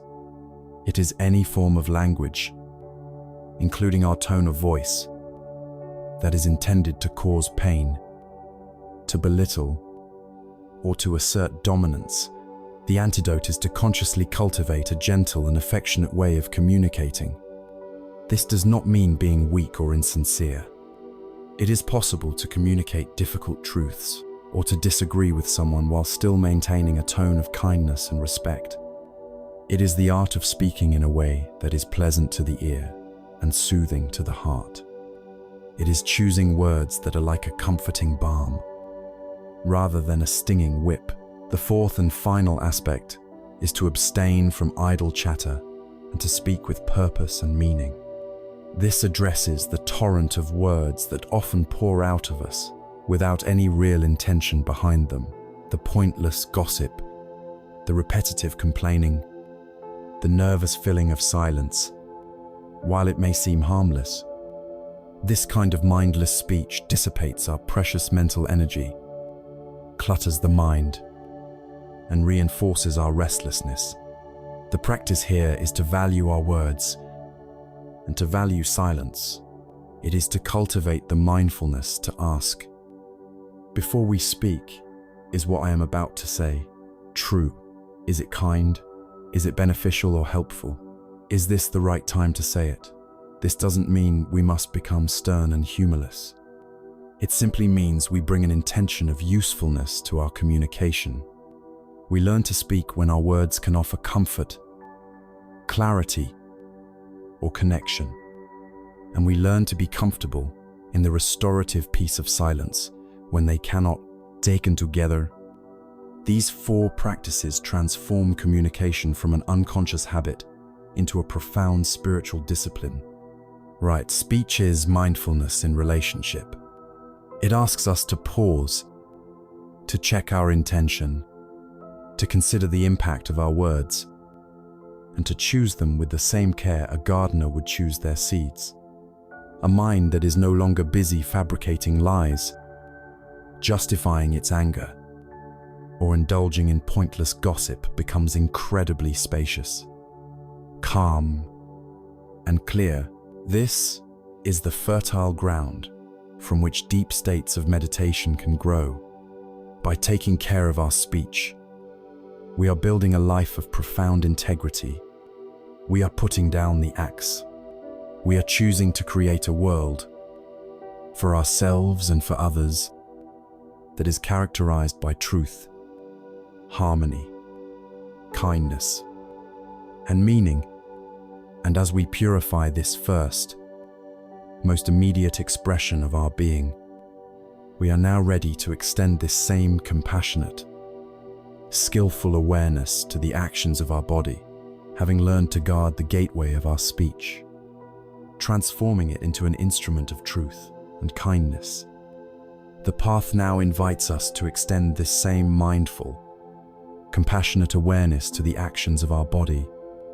If our ethical practice, our sila, is the house we are building for a life of peace, and right speech is the sturdy door, then right action is the solid walls that give it substance and strength. Our physical actions are the most visible and concrete expression of our inner state. They are the final manifestation of our thoughts and intentions, the point where our inner world makes its most powerful impact on the outer world. Through our actions, we can create a haven of safety or a field of harm. Right action, or samma kammanta, is the gentle and powerful art of ensuring our physical presence in this world is a blessing, not a burden. The potential for our actions to cause immense suffering is perhaps greater than we realize, but so too is our potential for transformation.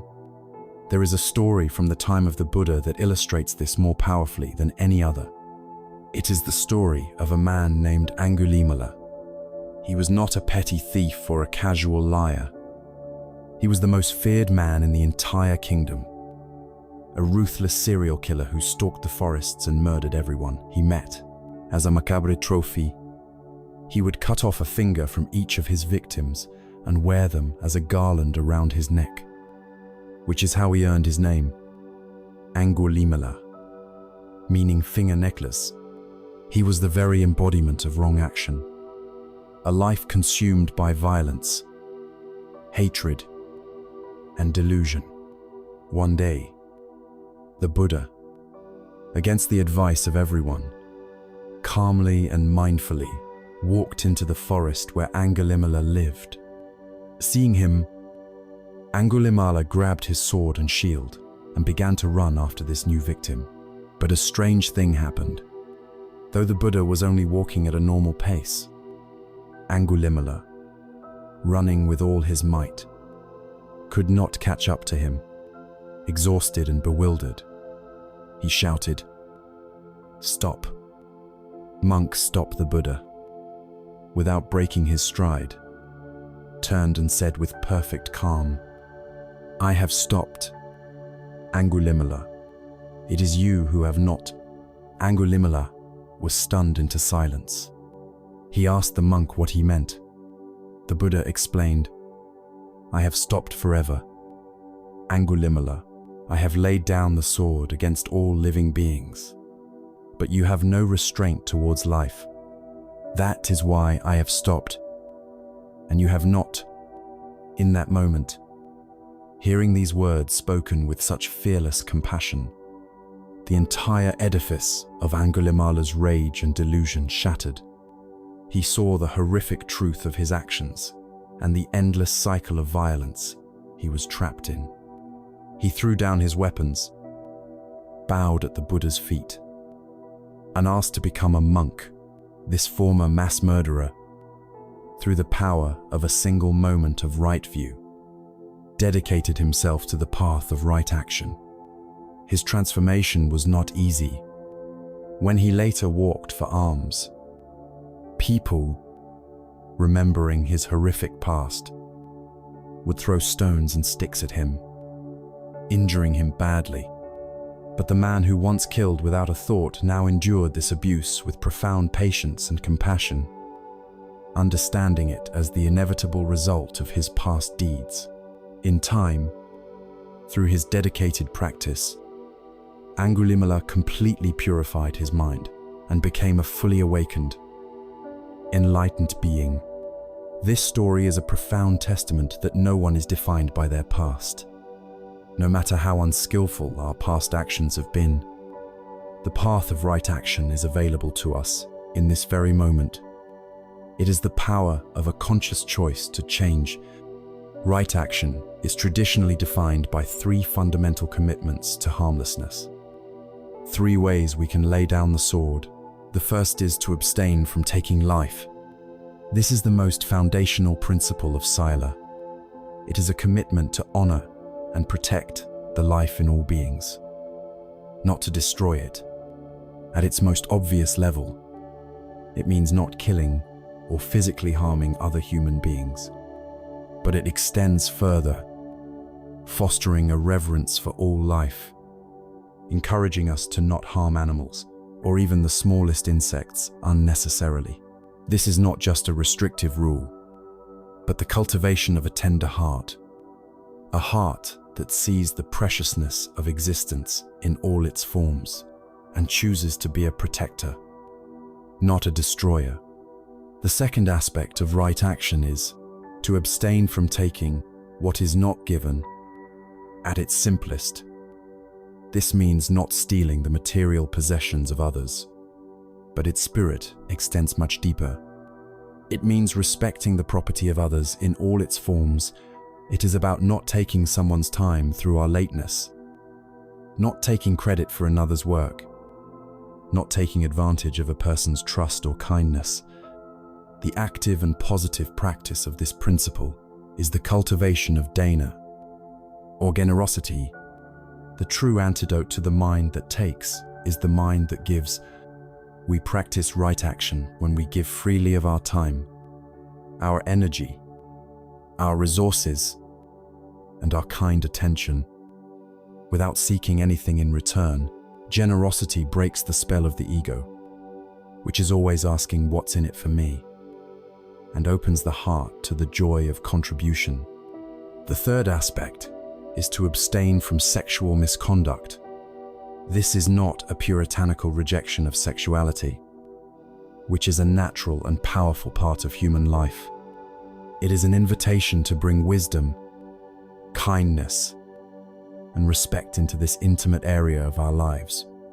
Sexual misconduct refers to any sexual activity that causes harm to ourselves or to others. This includes acts that involve coercion, exploitation, or deceit.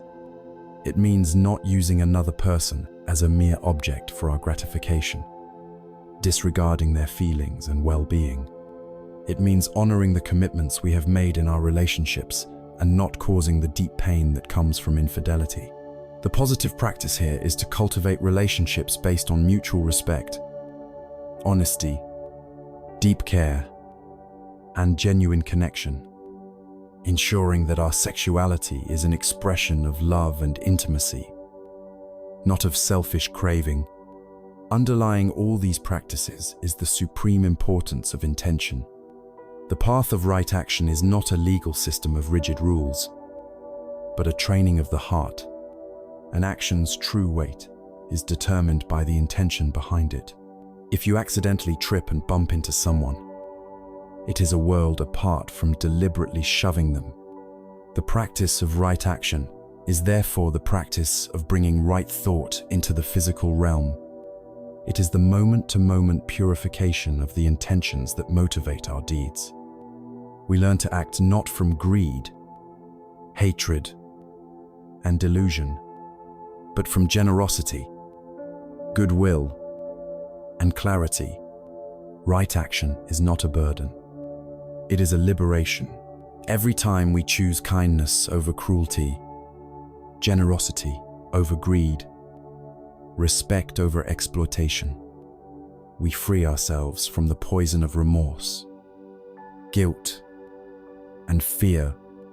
We create a life of transparent integrity, where our inner values and our outer actions are in perfect harmony. This integrity gives us a sense of self-respect and profound ease. It creates a mind that is calm, bright, and unclouded, a mind that is a perfect vessel for the deeper journey into meditation. Having established this foundation of wholesome speech and action, the path now asks us to look at how we sustain this body and life of ours. We turn our attention to the many hours we spend at work, recognizing that this too can be a field for practice or a source of conflict.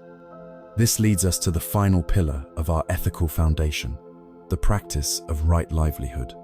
We have now walked the first stretches of the ethical path, the path of Sila, bringing a conscious and compassionate awareness to our words and our deeds. We have learned to make our speech a source of truth and harmony, and our actions a source of safety and kindness. We have built the door and the walls of our house of peace. Now, we turn to the very ground on which this house stands, the activity that consumes the majority of our waking hours and provides the resources for our survival. We turn to our work. The path of awakening is not a part-time hobby, something we practice for 20 minutes on a meditation cushion and then forget about for the rest of the day. It is a holistic way of life, and it insists that the way we earn our living is as much a part of our spiritual practice as any other.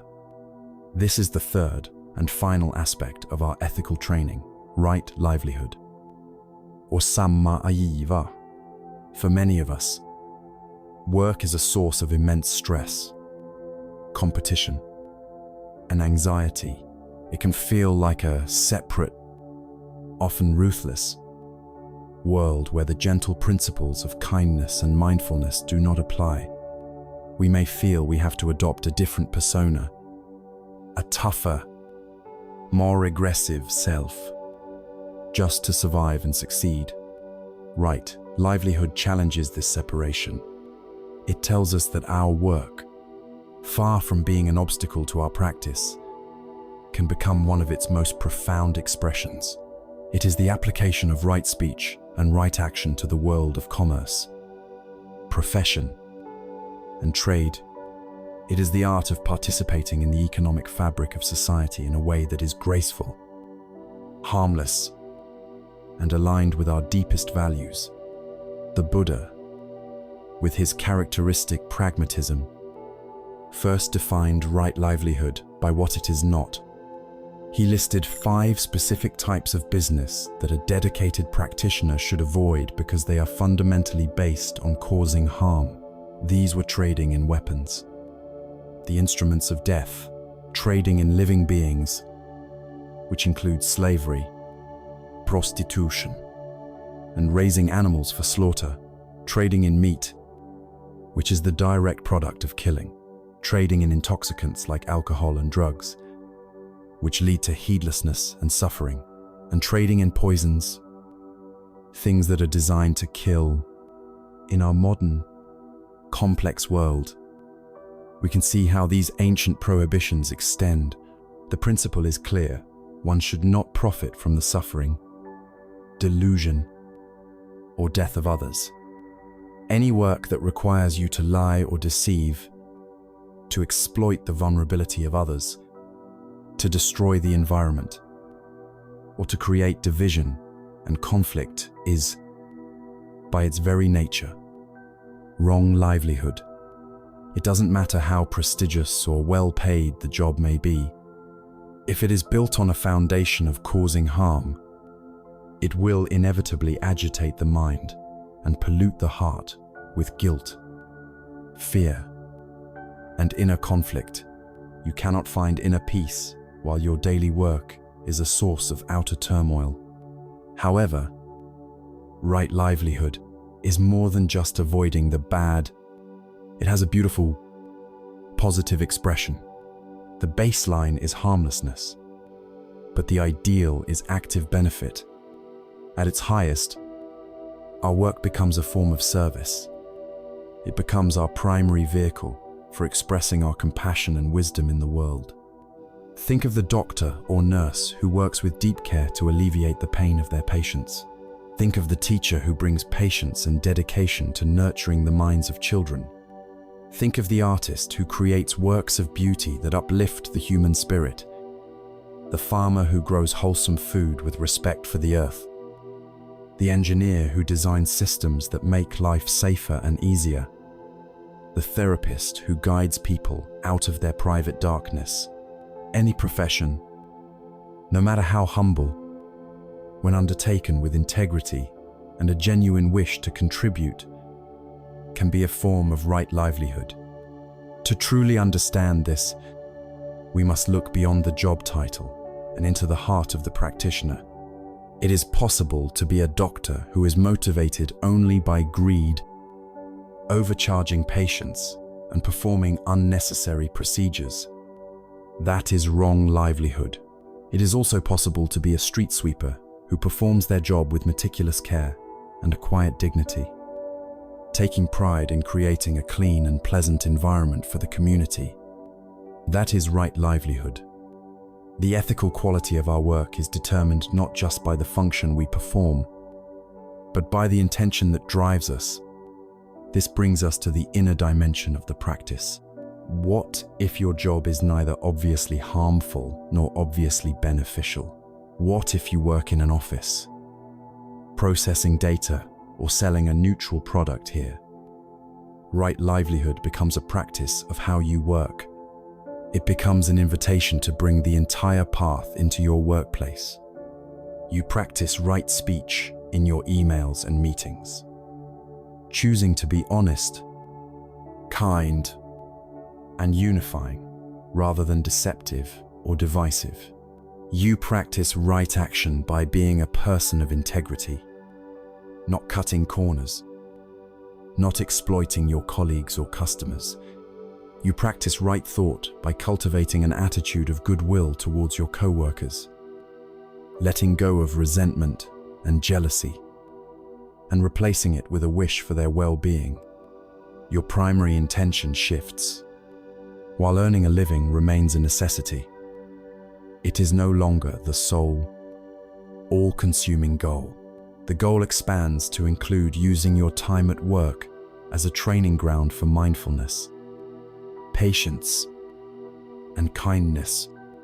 You find satisfaction not just in the paycheck or the promotion, but in the simple integrity of a job well done. The workplace, with its endless opportunities to practice patience with difficult people and mindfulness amidst distraction, becomes your monastery. Your desk becomes your meditation cushion. There is an old Zen story about a master who assigned a new monk the job of being the monastery's cook. The monk was disappointed. He wanted to spend his time in the meditation hall, studying deep philosophy, not chopping vegetables. He did his work grudgingly. One day, the master came into the kitchen and saw the monk carelessly tossing aside leftover vegetable scraps. The master picked them up and said quietly, "You must not waste a single grain of rice or a single leaf. Each one is a gift of the universe. When you cook, you are not just preparing food, you are nourishing the life of the community. You must treat every ingredient with the same respect you would show to the Buddha himself." The monk was deeply moved. From that day on, he treated his work in the kitchen as his primary spiritual practice. He washed each grain of rice with complete mindfulness. He chopped each vegetable with gratitude and care. His cooking became an expression of his devotion. And in time, he became a great master himself. Not by leaving the kitchen, but by finding enlightenment within it. This is the spirit of right livelihood. It is the sanctification of our ordinary work. With this practice, we complete the foundation of Sila. Our outer life is now in order. Our speech is wholesome. Our actions are compassionate.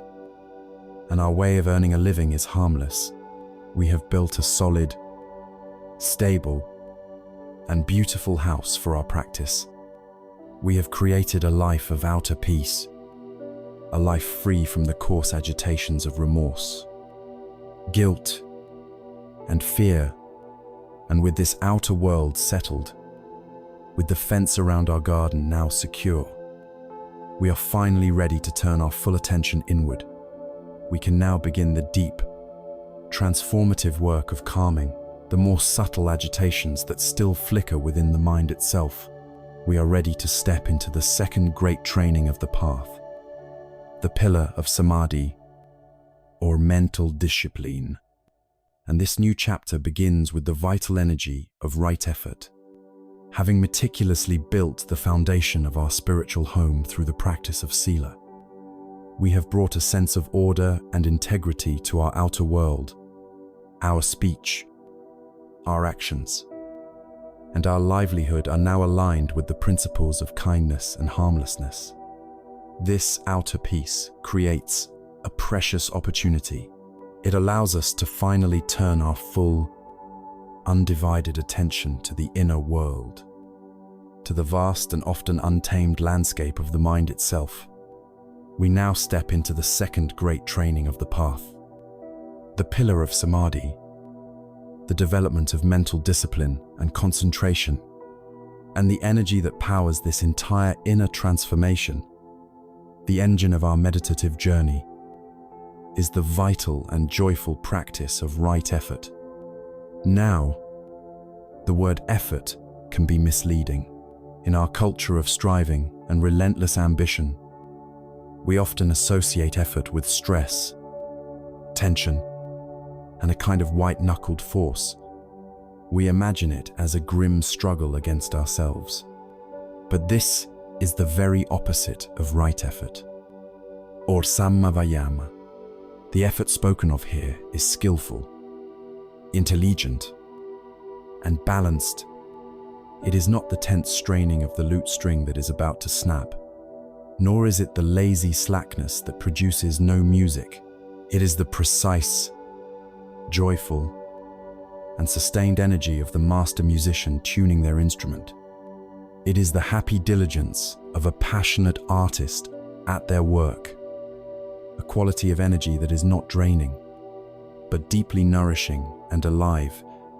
Right effort is the wisdom to know what is helpful and what is harmful within our own minds, and the joyful energy to cultivate one and let go of the other. To truly understand this skillful application of energy, there is no better metaphor than that of a gardener. Imagine your mind is a garden. For most of us, this inner garden has been left untended for a very long time. Weeds have grown rampant. The soil is dry, and the beautiful flowers of our innate goodness are often choked and hidden from view. The practice of right effort is the art of becoming a master gardener of our own heart. The Buddha laid out this practice in 4 clear, practical, and brilliant steps, known as the 4 great efforts. The first is the effort to prevent unwholesome states from arising. This is the gardener's work of protecting the garden. Before we even think about planting, we must make sure the fence is strong.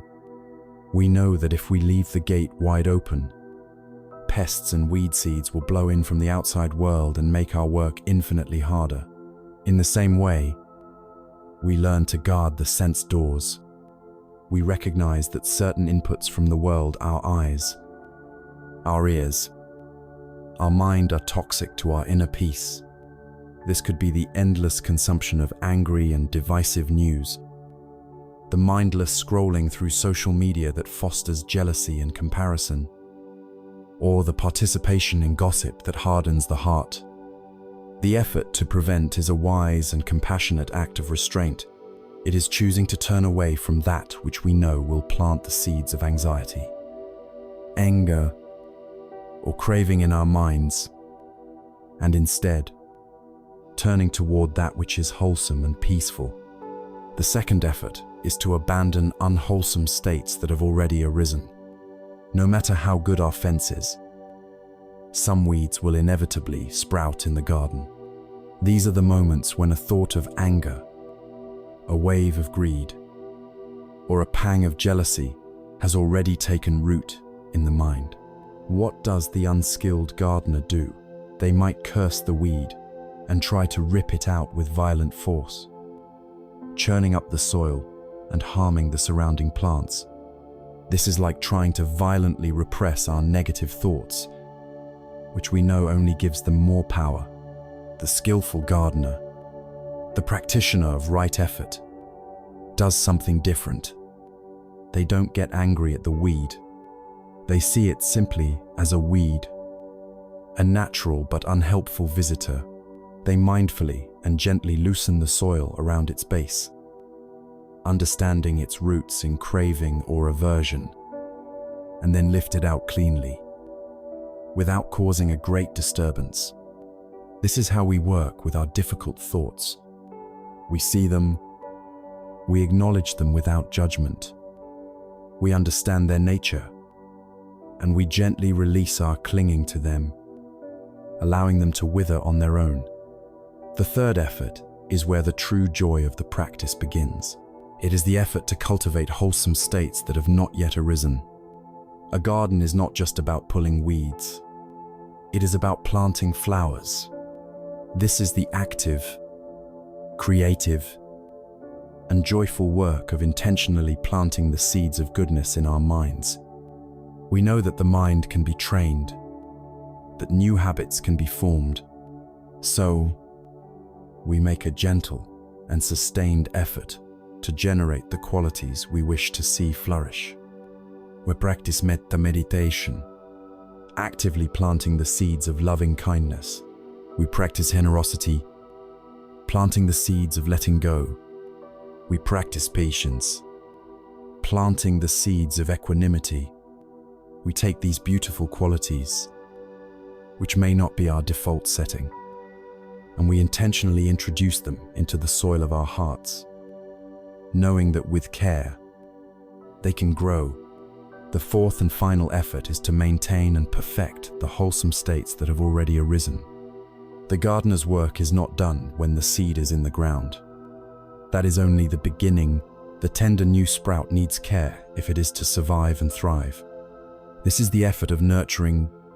When a moment of genuine kindness or a feeling of deep peace arises in our mind, we don't just ignore it and move on. We recognize it as something precious. We savor it. We give it our attention, which is the sunlight of the mind. We return to these wholesome states again and again, watering them with our mindfulness, feeding them with our encouragement. By doing so, we help them grow strong roots until what was once a rare and fragile blossom becomes a strong, healthy, and abundant plant, a beautiful and defining feature of our inner landscape. These four efforts, practiced together, form a complete and elegant system for transforming the mind. It is a path of intelligent and compassionate self-cultivation. It is not a war against ourselves, but a loving partnership with our own potential. Right effort is the energy that dispels laziness and complacency and replaces it with a bright, consistent, and joyful diligence. It is the lifeblood of our meditation practice, the engine that carries us forward on the path. With this understanding of the energy we must bring to our inner work, a natural question arises. What is the primary tool the gardener uses? How do we see the weeds clearly enough to remove them? How do we know when the soil is ready for new seeds and when our growing plants need water? The single most essential tool, the trowel, the watering can, and the magnifying glass of the mind all in one, is the faculty of clear, balanced, present moment awareness. This leads us directly to the heart of samadhi and to the celebrated practice of right mindfulness. We have now established the foundations of a life lived with integrity and harmlessness through the practices of right speech and right action. We have committed to making our words a source of healing and our deeds a source of safety. But for most of us, the single activity that occupies the majority of our waking hours, the primary way our energy interacts with the world, is our work. If our practice is to be whole and complete, it cannot be something we only do in our spare time. The path must be walked, not just at home or on a meditation cushion, but in the office, the workshop, the classroom, and the marketplace. This brings us to the fifth factor of the path, and the final pillar of ethical conduct, samma ajiva, or right livelihood. This principle challenges us to find a way to earn our living that is not only financially sustainable, but also ethically sound and spiritually wholesome. It is the practice of integrating our deepest values into our professional lives, ensuring that the way we support ourselves does not contradict our intention to be a force for good in the world. In an increasingly complex global economy, this can seem like one of the most challenging aspects of the path, but its core principle is beautifully simple.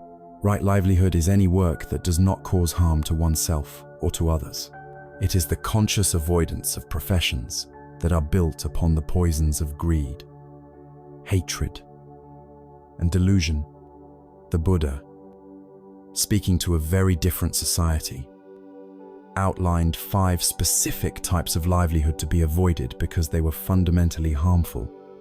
These were dealing in weapons, dealing in living beings, which included slavery and raising animals for slaughter, dealing in meat, dealing in intoxicants, and dealing in poisons.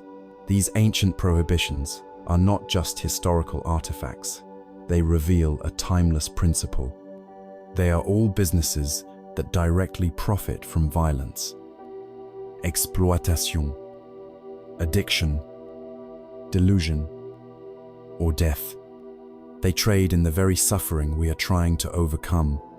To practice right livelihood today, we must learn to apply this core principle of harmlessness to our own modern context. The questions we must ask ourselves are profound and sometimes uncomfortable. Does my work require me to lie or deceive? Does it prey on the addictions or insecurities of others, like some forms of advertising or the gambling industry? Does my company's success depend on exploiting its workers or degrading the environment? Does my profession contribute to social inequality or sow division? Does it involve the creation of products, like weapons or toxic chemicals, that are designed to harm? Answering these questions honestly requires great courage and self-reflection. It may reveal a painful discrepancy between our spiritual aspirations and our daily reality. This is not a call for everyone to immediately quit their jobs and become monks or social workers. The path is pragmatic, not idealistic, to the point of being impractical. The challenge is to bring a new level of mindful inquiry to our work. It begins with seeing clearly. For some, this inquiry might indeed lead to a radical career change, a conscious decision to leave a harmful industry for one that is more aligned with their values. For many others, the practice will be more subtle. It will be about finding ways to bring greater integrity and harmlessness into the job they already have. Can you be the person in your office who champions ethical practices? Can you be the one who refuses to cut corners that might endanger others? Can you use your position to create a more compassionate and supportive work environment for your colleagues' right livelihood? You see, it's not just about the what of our work. It is also profoundly about the how. You can be a doctor who is motivated by greed and status, or a doctor who is motivated by genuine compassion and a desire to heal. You can be a teacher who is merely going through the motions, or a teacher who is dedicated to awakening the potential in every student. You can be a sanitation worker who works with resentment and anger, or one who works with a quiet dignity, knowing you are performing a vital service for the health of your community. The inner attitude we bring to our work can transform it. The key is to move away from a motivation based on pure self-interest. What's in it for me, and towards one based on service. How can this work benefit others? When we make this shift, even the most mundane job can become a form of spiritual practice. Our work becomes an opportunity to cultivate patience, diligence, honesty, and kindness. Moreover, the positive aspect of right livelihood is the active seeking of work that is beneficial. This is a livelihood that not only avoids harm, but actively contributes to the well-being of the world. Think of professions that heal the sick, teach the ignorant, protect the vulnerable, create genuine beauty, connect people in meaningful ways, or work to restore our planet. To engage in such work is a powerful way to generate positive karma and to find a deep sense of meaning and purpose in life. It aligns our personal need to make a living with our spiritual need to make a difference. This creates a life of remarkable coherence, where our time, energy, and values are all flowing in the same wholesome direction. With this final practice, we complete the first great training of the path, the training in Sila, or ethical conduct, right speech, right action, and right livelihood are the three legs of a tripod that create a stable, solid, and unshakable foundation for our lives. They are the practices that purify our relationship with the world. By committing to harmlessness in our words, our deeds, and our work, we systematically remove the external causes of agitation. We create a life that is free from the inner toxins of guilt, remorse, fear, and anxiety. We can lay our head on the pillow at night with a clear conscience, knowing that we have not intentionally added to the world's suffering. This outer peace is not the final goal, but it is an indispensable prerequisite. A mind that is constantly disturbed by the consequences of unethical actions cannot possibly find the stillness and clarity required for deep meditation. It is like trying to see your reflection in a boiling pot of water. By practicing Sila, we turn down the heat. The water begins to settle. The turbulence subsides. Now, and only now, can we begin the profound inner work of training the mind itself. Having created a foundation of outer harmony, we are finally ready to turn our attention inward, to explore the second great training of the path, the powerful and transformative discipline of samadhi.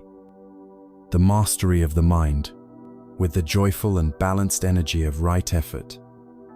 We have committed ourselves to the great work of cultivating our inner garden. We have understood the fourfold task to protect, to purify, to plant, and to nurture. But to be an effective gardener, we need an essential tool. We need the ability to see clearly, to distinguish a weed from a flower, to notice when the soil is dry, to see the subtle signs of disease before they spread. This tool, the most trusted and essential instrument in our journey of self-discovery, is the practice of right mindfulness. Right mindfulness, or sammasati, is perhaps the most famous teaching to come from the East, yet it is also one of the most frequently misunderstood. We often associate mindfulness with simply relaxing, spacing out, or trying to empty the mind of all thoughts. But true mindfulness is none of these things. It is a state of active, engaged, and powerful awareness. The Pali word, sati, carries the meaning of to remember or to bear in mind.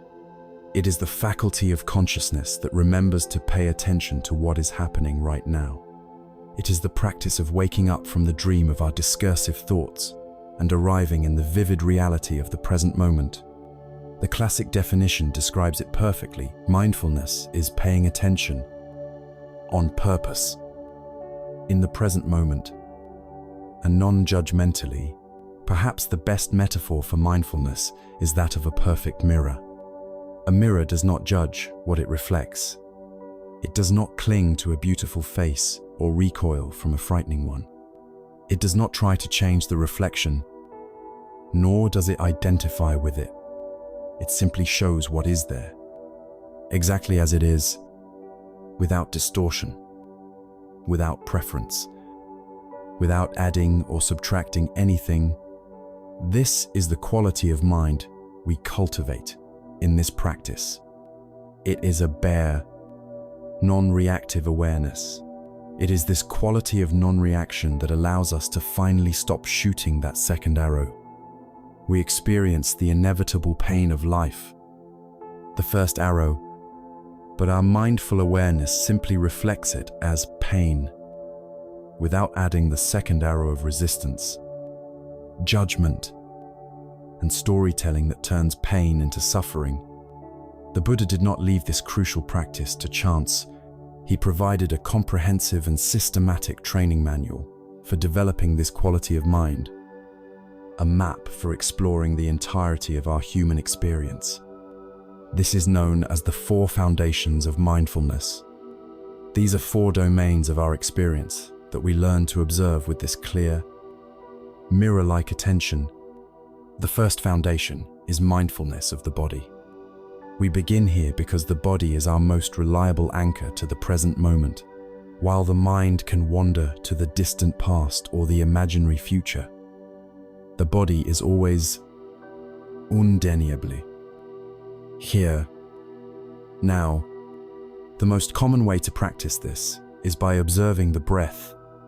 We simply rest our attention on the physical sensations of the air entering our nostrils, filling our lungs, and then leaving again. We don't try to control the breath. We just watch it, like a gatekeeper watching people come and go. We also extend this awareness to all our bodily postures, knowing when we are sitting, standing, walking, or lying down, and to the universe of physical sensations, like warmth, coolness, tingling, and pressure, as they arise and pass away throughout the body. This practice grounds us and begins to reveal the impermanent, ever-changing nature of our physical form.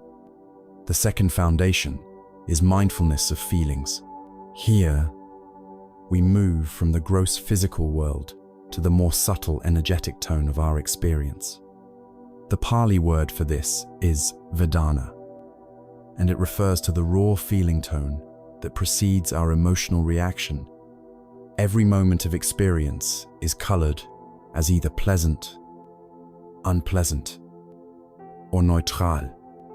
With mindfulness, we learn to observe these feeling tones as they arise. When a pleasant feeling comes, perhaps from a beautiful sound or a happy memory, we simply note it as pleasant, without immediately clinging to it and demanding more. When an unpleasant feeling arises, perhaps a physical pain or a difficult emotion, we note it as unpleasant, without immediately resisting it or pushing it away. This is a practice of profound courage. It is where we meet our craving and our aversion head-on by learning to stay balanced and equanimous with the constant ebb and flow of pleasant and unpleasant feelings. We sever the root of tanha, the thirst that drives our suffering. The third foundation is mindfulness of the mind itself. Here, we turn the light of awareness back onto the mind that is aware. We learn to observe our own mental states as temporary weather patterns, rather than as our fixed identity. We notice, the mind currently has anger, which is profoundly different from the usual thought. I am angry. We see that anger is a temporary cloud passing through the vast sky of awareness. We learn to note, the mind is scattered, or the mind is calm. The mind is filled with greed, or the mind is free from greed. Through this practice, we begin to disidentify from our mental states. We see that they are impersonal, conditioned phenomena that arise and pass away, and not the solid core of who we are. This is a direct, experiential insight into the truth of anatta, or no self, and it brings with it an incredible sense of freedom. The fourth and final foundation is mindfulness of dhammas, or mental objects. This is the most wisdom-oriented aspect of the practice, where mindfulness and right view merge completely. Here, We observe our experience through the clarifying lens of the Buddha's core teachings. We see not just random thoughts and feelings, but the underlying patterns of reality at play. For instance, we might notice the presence of one of the 5 hindrances, such as restlessness or doubt, and see how it is actively blocking our peace in that moment. Or we might notice the arising of one of the 7 factors of enlightenment, such as joy, tranquility, or concentration, and understand what conditions allowed it to blossom. We see the 4 noble truths unfolding in real time. We see a moment of suffering. We see the craving that caused it. We feel the release of its cessation. And we feel the path at work. This is where mindfulness graduates from simple awareness to liberating insight.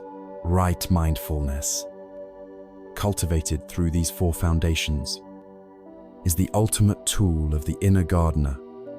It is the clear light that allows us to see the weeds of our unwholesome habits and the flowers of our wholesome potential. It is the skill of becoming an intimate, curious, and deeply compassionate observer of our own life. Moment by moment, it illuminates the path, showing us exactly what needs to be done. But this light, while brilliant, can be scattered. Its power to transform can be vastly amplified.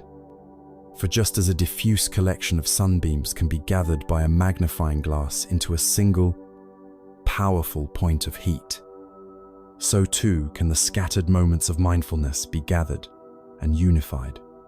The practice of steadying and focusing this light, of transforming it into an unwavering laser beam that can cut through the deepest roots of ignorance, is the culmination of our mental training. This leads us to the final peak of the Samadhi pillar, the profound practice of right concentration. We have arrived at the final peak of our mental training, the culmination of the pillar of Samadhi. We began this inner work with the joyful diligence of right effort, learning to skillfully cultivate our inner garden.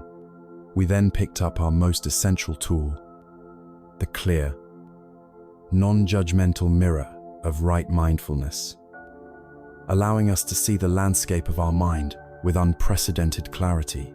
But this clear light, this brilliant awareness, can often be scattered, like sunlight diffused across a cloudy sky.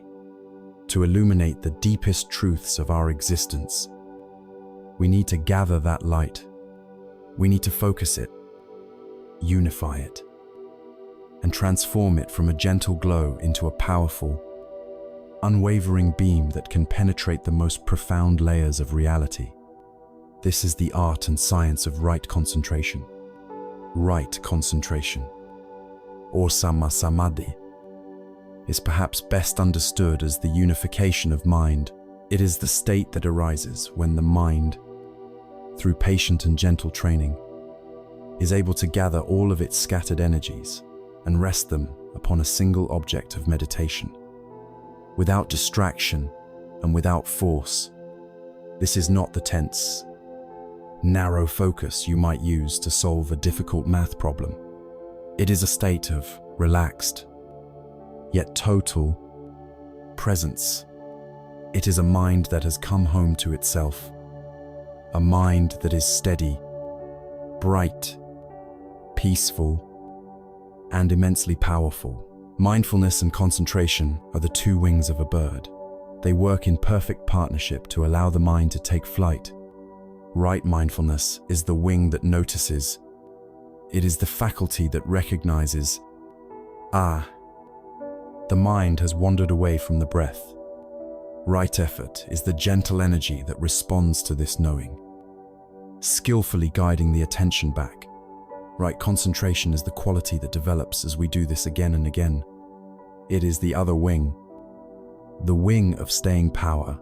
Over time, the mind is able to rest with the breath for longer and longer periods. With less and less struggle, the need for effort decreases as the power of concentration grows. Mindfulness is the lookout who spots when the ship is drifting off course. Concentration is the steady hand on the rudder that keeps it true. To understand how this state of profound stillness arises, imagine your mind is a beautiful lake. In its natural state, the water is perfectly clear and calm, reflecting the sky above and revealing the depths below.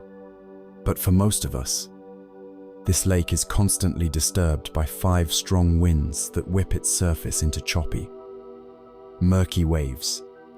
These are known as the 5 hindrances, the primary obstacles to concentration. The first wind is sensual desire, the constant pull of wanting something pleasant through our senses, a restlessness that keeps us seeking something outside of ourselves.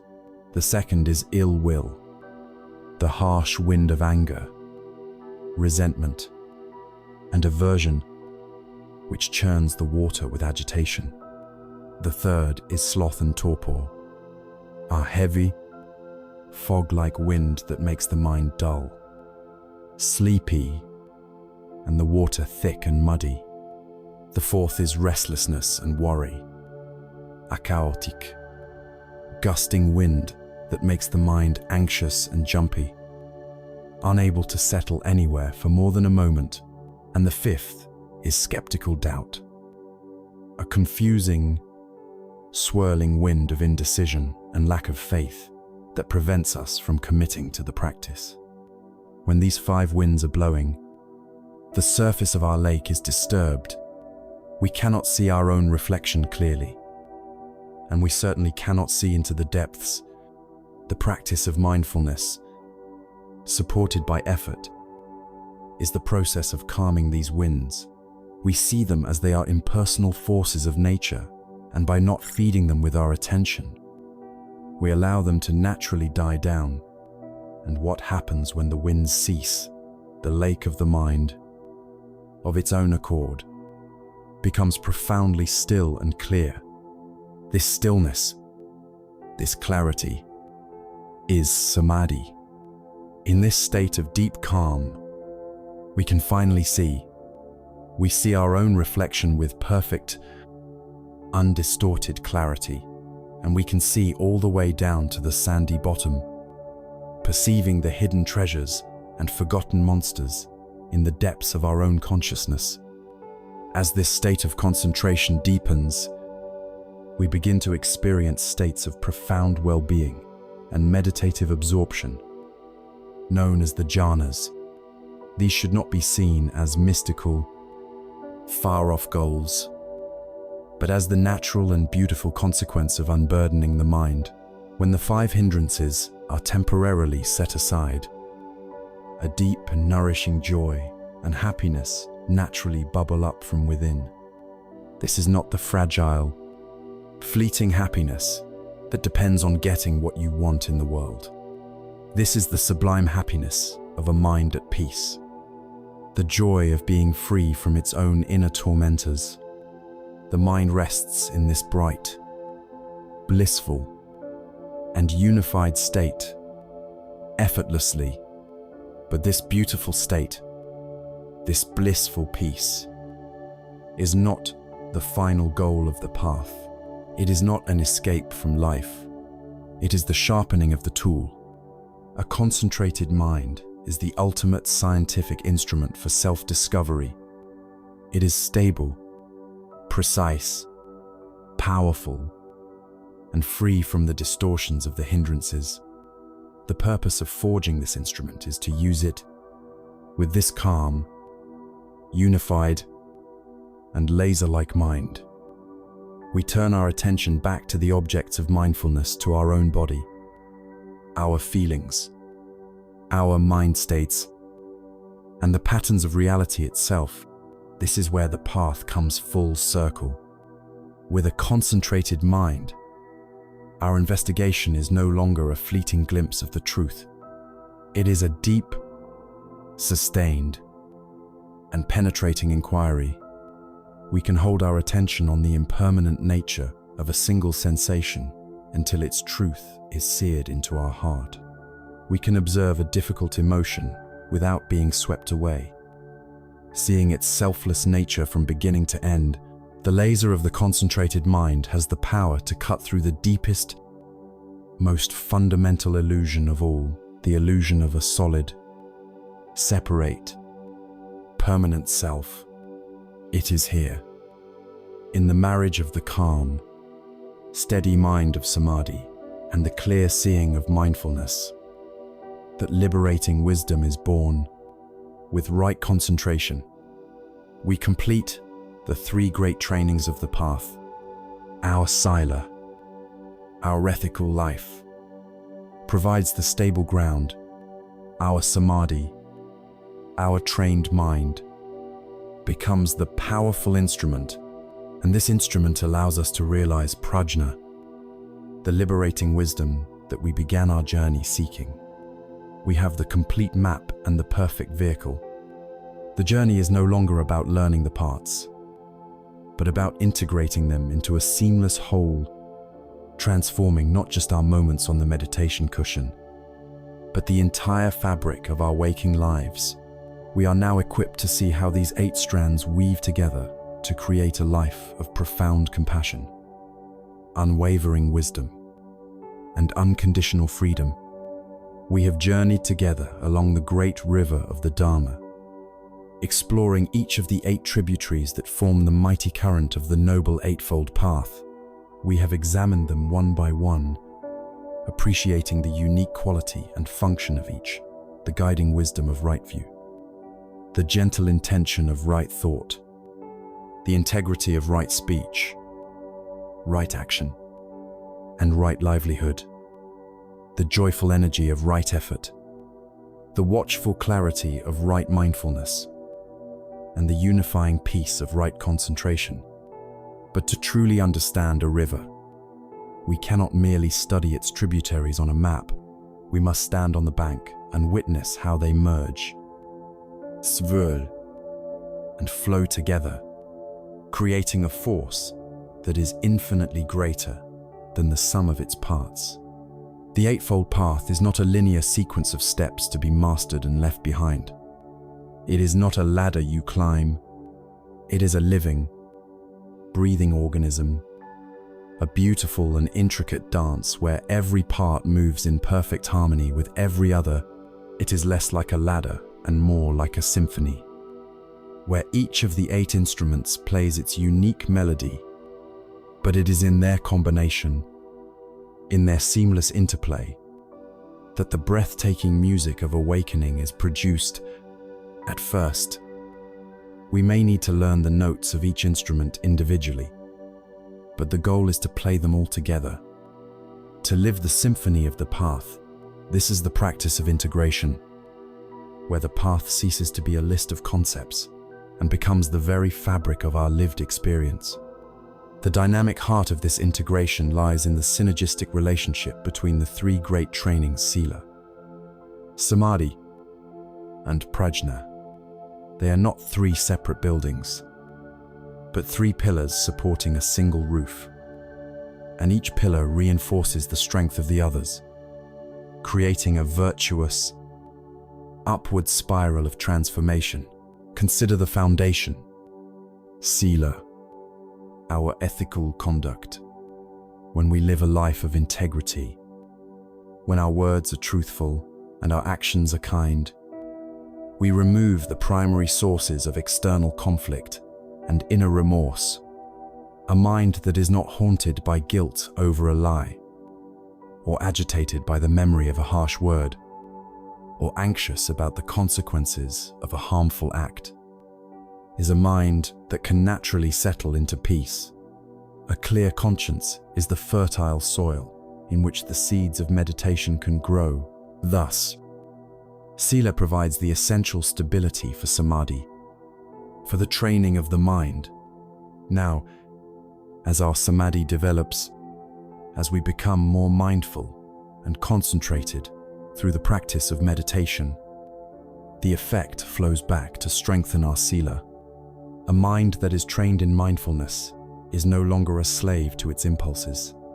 When an old habit of anger arises, mindfulness creates a sacred pause.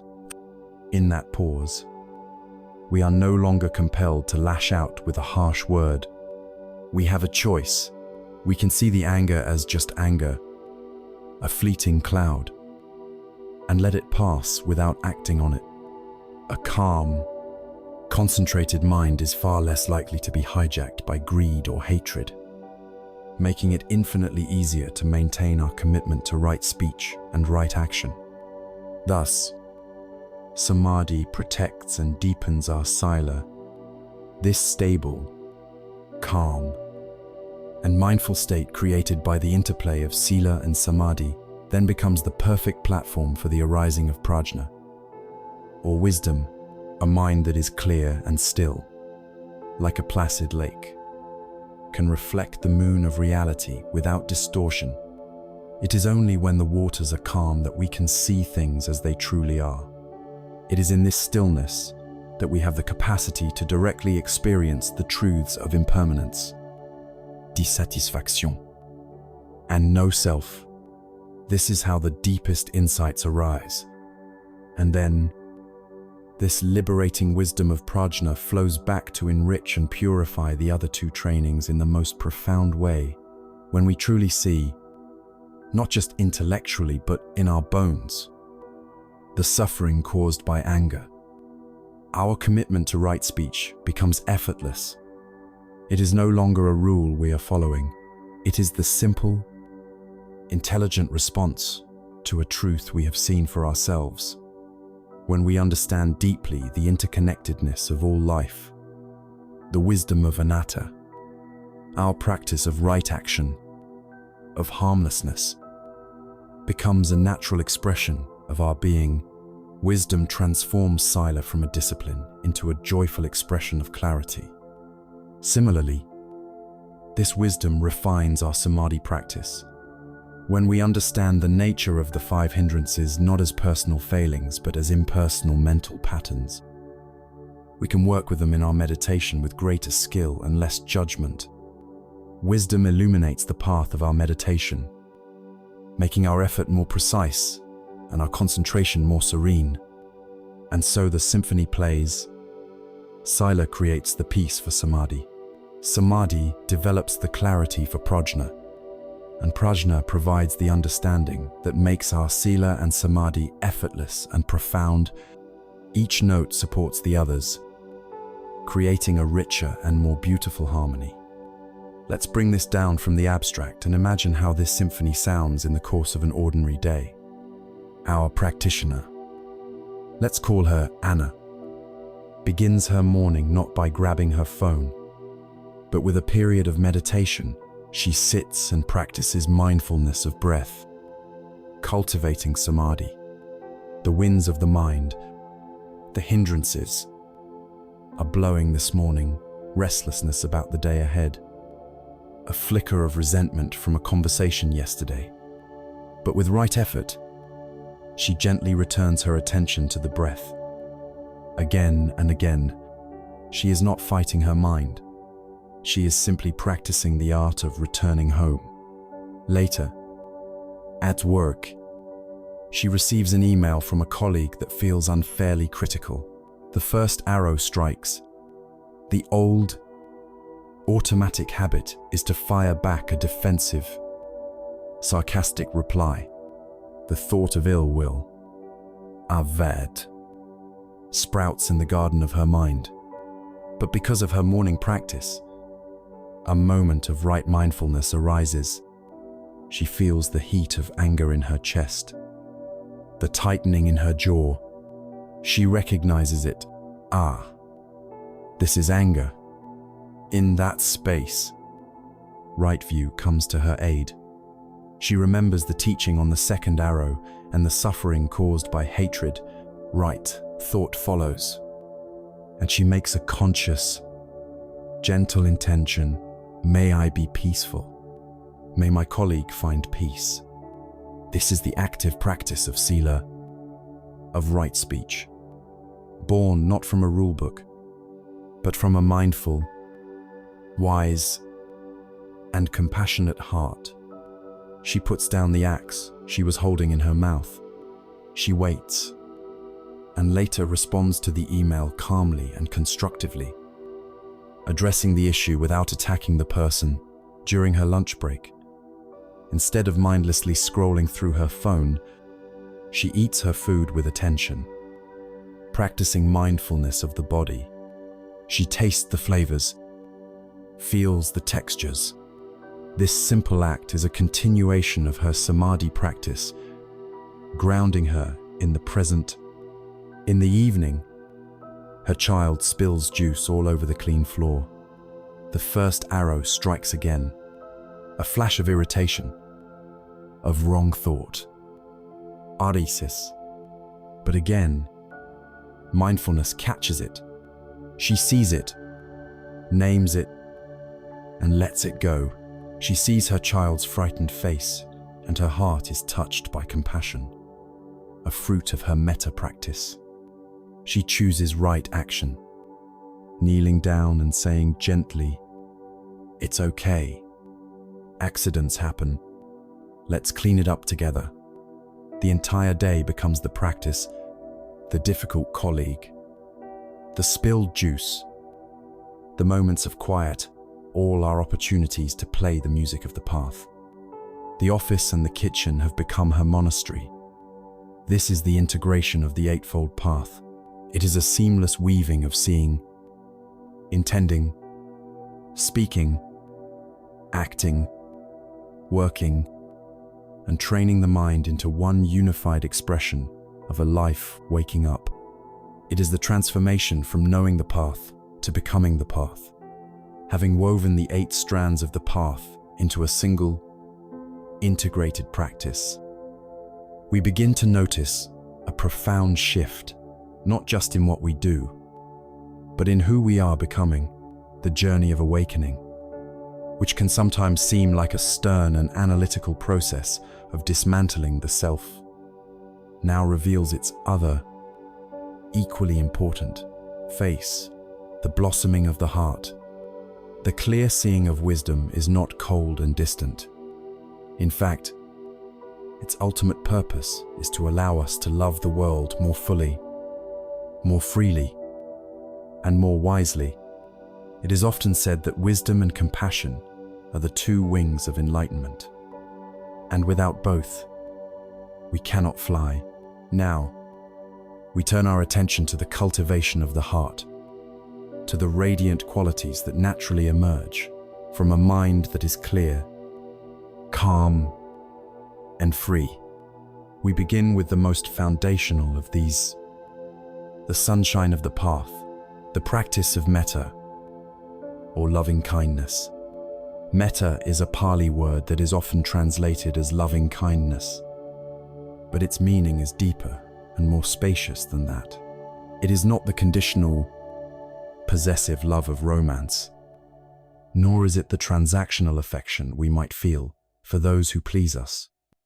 Metta is a universal, unconditional, and non-exclusive goodwill. It is a steady, gentle, and benevolent friendliness that we extend to all living beings, without discrimination and without exception.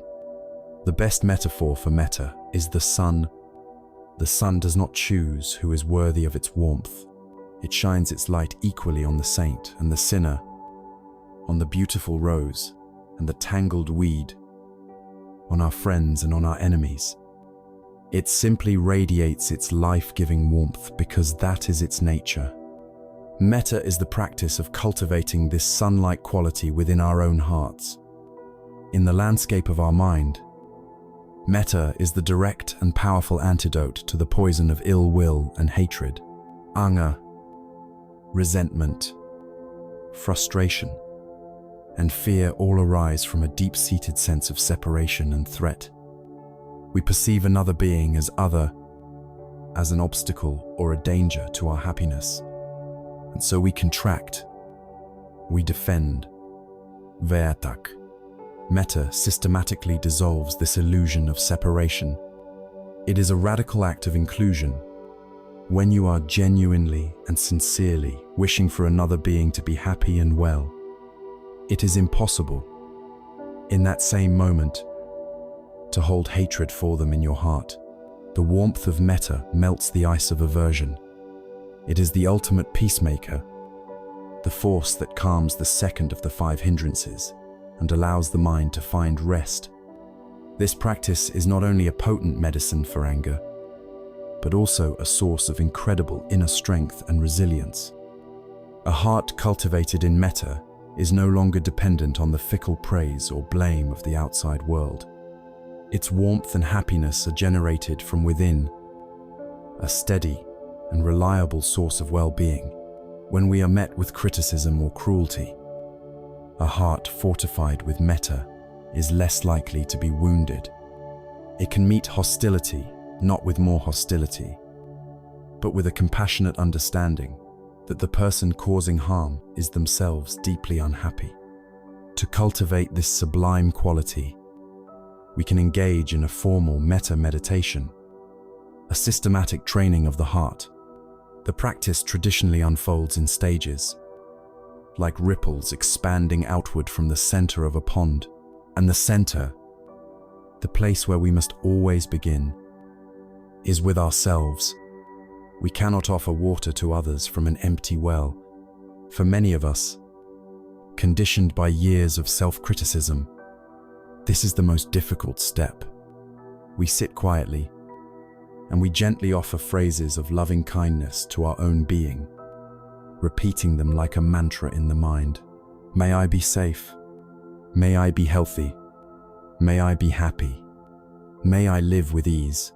We are not trying to force a feeling, but simply planting the seeds of the intention, watering our own inner garden with kindness. Once we have established a baseline of goodwill for ourselves, we expand the circle. We bring to mind a beloved friend, a teacher, or a benefactor, someone for whom it is effortless to feel affection and gratitude. We hold their image in our mind and extend the same wishes to them. May you be safe. May you be healthy. May you be happy. May you live with ease. We allow the natural warmth of our heart to flow towards them. Next, we expand the circle further to include a neutral person. This might be a cashier at the grocery store, a person we see on our daily commute, someone we feel neither liking nor disliking for. By extending our metta to them, we begin to break down the walls of indifference that separate us from most of humanity. We see them not as a functionary or an object, but as a fellow being who, just like us, wishes to be happy. Then comes the most challenging and transformative stage we bring to mind, a difficult person, someone with whom we have conflict or for whom we feel resentment. This is the advanced practice of the heart. We are not being asked to condone their harmful actions or to force a false sense of friendship. The purpose of this stage is to free ourselves. We recognize that holding on to anger and hatred is like carrying a burning coal in our own hand. Hoping to throw it at someone else, we are the ones who get burned.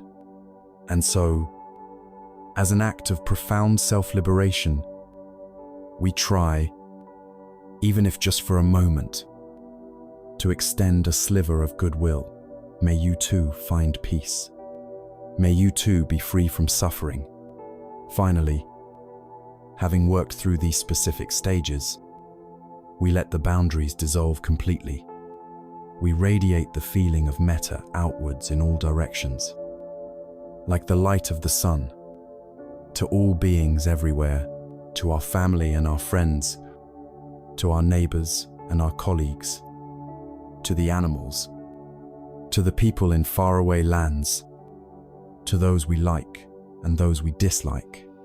May all beings in the east, west, north, and south, above, below, and all around, may all beings without exception be safe, be healthy, be happy, and live with ease. This practice, however, is not confined to the meditation cushion. It becomes an attitude that we carry into the world. It is the silent wish for the well-being of the frustrated driver in the car next to us. It is the genuine smile we offer the tired clerk. It is the choice to replace an inner monologue of judgment about a stranger with a simple, silent wish for their happiness. Metta becomes the soft, warm, and constant background music of our minds, changing the way we perceive and interact with everyone we meet.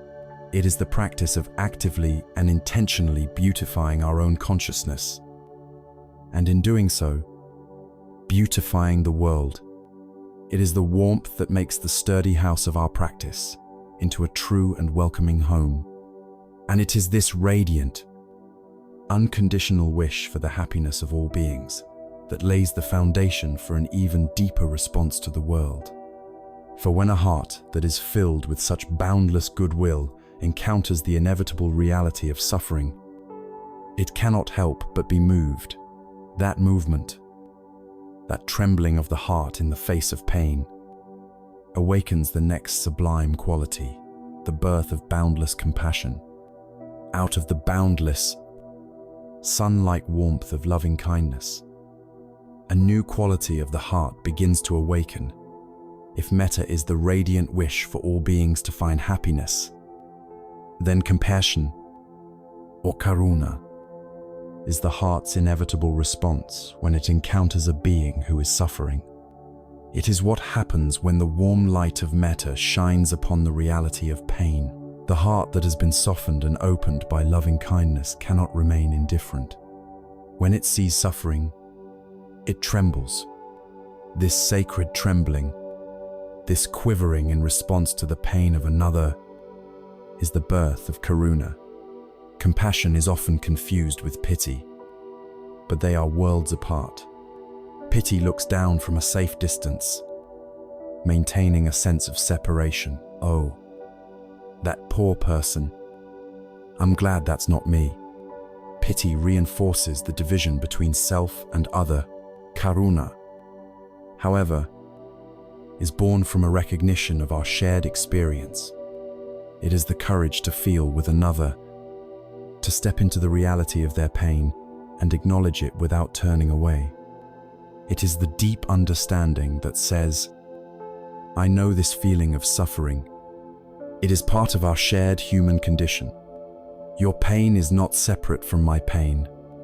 It is not a feeling of sadness or despair, but an active, empowering energy, a deep wish for a being to be free from their specific suffering.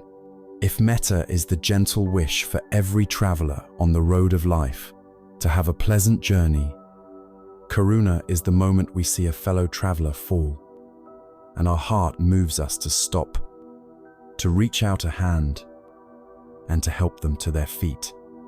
However, for compassion to be truly liberating, it must be guided by the clear seeing of wisdom. Or prajna, compassion without wisdom can be messy and even harmful.